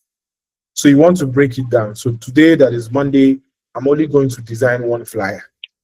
Like me now, in my own life now, I've realized that waking up to do video editing and creating videos every day is very, very stressful. But I realized that between 2 p.m. and 5 p.m. on Wednesdays, just before I leave for Bible study, I'm always free. So I sit down and create videos. On Thursdays, I'm also free. I edit my videos. On Fridays, I don't like to work. I like to watch movies on Fridays or take my classes on Fridays. So I just do the things that maybe I'm not able to finish it on Fridays. But I know that Mondays and Tuesdays are peak days, so my top priority, I have to sort them out. So it's a case of importance. If it's not important, no, there's no to-do list that can save you. And don't also beat yourself up because there are also other things that you are doing that are important and you are doing them well. That's what I think. Yes. Thank you very much, sir. Okay. Um, Yes, one question. for my second question, yeah. I wanted to ask, like, with the rise of artificial intelligence and stuff, Yeah. like, what do you think as someone who is like, if someone's trying to get into professional graphic design, like not just vibing, like actually trying to take it as a source of income, kind of, what aspect of graphic design do you think will be relevant in the future that it can leverage on and possibly build on top of in the coming times? Well, I would not say what aspect of graphics design because all aspects of graphic design will still be very important. But what you should focus on is the people who are interacting with these designs. What's most important to them, right? In terms of their branding, in terms of flyers, in terms of products, all of that. What's important to them? There are things that will make sense to um, our fathers today that wouldn't make any sense to us. There are ads that works that time that will not work now.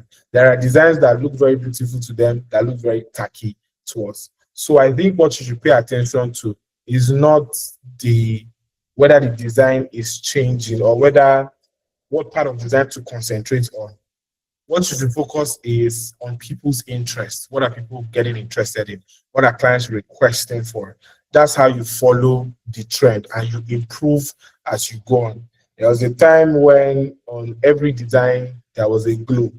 I think it was like 5 years ago, like 4 years ago, you see a glow on every design. People have moved from all of that now. People want very simple, minimalistic design. There was a time where design was very abstract and all of that. As people are moving, times are changing. Pay attention to those things. Artificial intelligence is supposed to help you improve on your design in terms of speed, in terms of quality. You can do things better now without necessarily taking brand pictures, all of that, right? So lots of the pictures you saw here, including my picture, are artificially generated, right? So I mean, it's supposed to just help you do better, but you should not look at it on which one will make me more money. Because you can say, okay, I want to start designing flyers, and for the next 1 year, what people are interested in is in logos. And you say, okay, I'm moving to logos, and tomorrow what people are interested in is just, letterheads and all. So get good at your skill and then find out what outcomes are people expecting, and that's how you grow. Did that answer your question, Lala? Yes, thank you very much, sir. You're welcome. Titi, you have a question?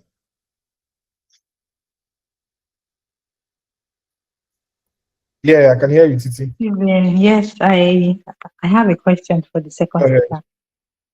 Yeah, I don't know if she's still here, but I am actually need a guidance. So I run a business. I run a grocery store, and I use my personal accounts for my business. So the business is registered, but I do not have a business account yet, and I'm not paying tax yet. But because I just registered the business last year, so now Peter, I would need that to okay. To start with, actually like not even calculating my profits. You know, that time when she was talking about like Yes. you need to be keeping record, you need to know how much you are earning and all that. Like, you know, I just knew she was talking to me. Like I cannot Mm. even give like a fixed amount that okay, this is how much I earn per month, but at least I can give a range. But like I do not have a specific amount of my profit. So yeah, I can sell, but I'm not really good at the accounting part. Like, I don't even know how to calculate my profit. I don't know how to keep stock. So please, if you can maybe guide me on how to do better as a business owner, like how to maybe if there's an app I can download or like if there's a way to keep Well, something like that. personally, I mean, there are many tools you can use. You can watch YouTube videos on how to do these things, but the best I can do is if you join any of my sessions, we can still have app come and drop templates. We have templates for some of these things. So my students will get some of these templates. So let me drop the link to it. So in case anybody wants to sign up. So I mean, go and register, go to bank, go to Sterling Bank and get a business account, right? Because these are not keeping records. If a tax man comes to your office and assume, or your house and assume that you have 50 million, you are going to pay that money, or you will fight them in court, and you don't have that strength. So get your stuff. We have the whole of January to sort out our businesses. Sign up for whatever classes that you need to sign up for to learn. And because some of these things is just very simple stuff, documentation, invoicing, tools. I'm trying to see if I can build like an all-in-one tool for people who are just starting out in business. You can send me a message. Let me save your number on WhatsApp because I'm going to be talking about it in coming weeks. Yeah. And to Lawal, we're also going to be building products. I'm supposed to have a training in March on AI, right? So we're going to be building products on AI with AI for business owners. We need to start building products that actually solve problems. So you can even go, Titi, as you're talking to me, you can go on apps like Lovable and build your own tool, right? For your own business. Times are changing, things are changing, and everywhere will be good. But I think you should join any of these classes because I might not be able to interact with you personally because I don't do things for free. Pardon me, but I might not be able to interact with you one-on-one. Best I can do is these sessions where we offer to groups. Unless you want to get on my what do you call it now? 10 days session where it's me and you one-on-one for 10 days. That's like 350,000. So it's up to you. That's it though. So you can send it. Yeah, I'll save your number. So somebody said, please a question regarding business registration. Can one register their business internationally? Yes, I think Future Africa does that, but it's thousands of hundreds of dollars, about $250 or so to register your business internationally. Future Africa. You can send me a message so I can check through. Future Africa does that. They help you register your business, get all the details you need and all for your business in the US. So yeah, I think Prosper, is it Prosper? I forgot to now. There are a lot of people who do that. So yeah, send a message on WhatsApp. All right, guys. I hope to see you guys in class on Monday. For those of you that joined, thank you very much. You can follow me on Instagram at Nnamdi Obi.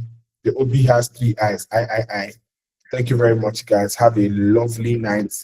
Rest. This was a very interesting session for me. Good night, everyone.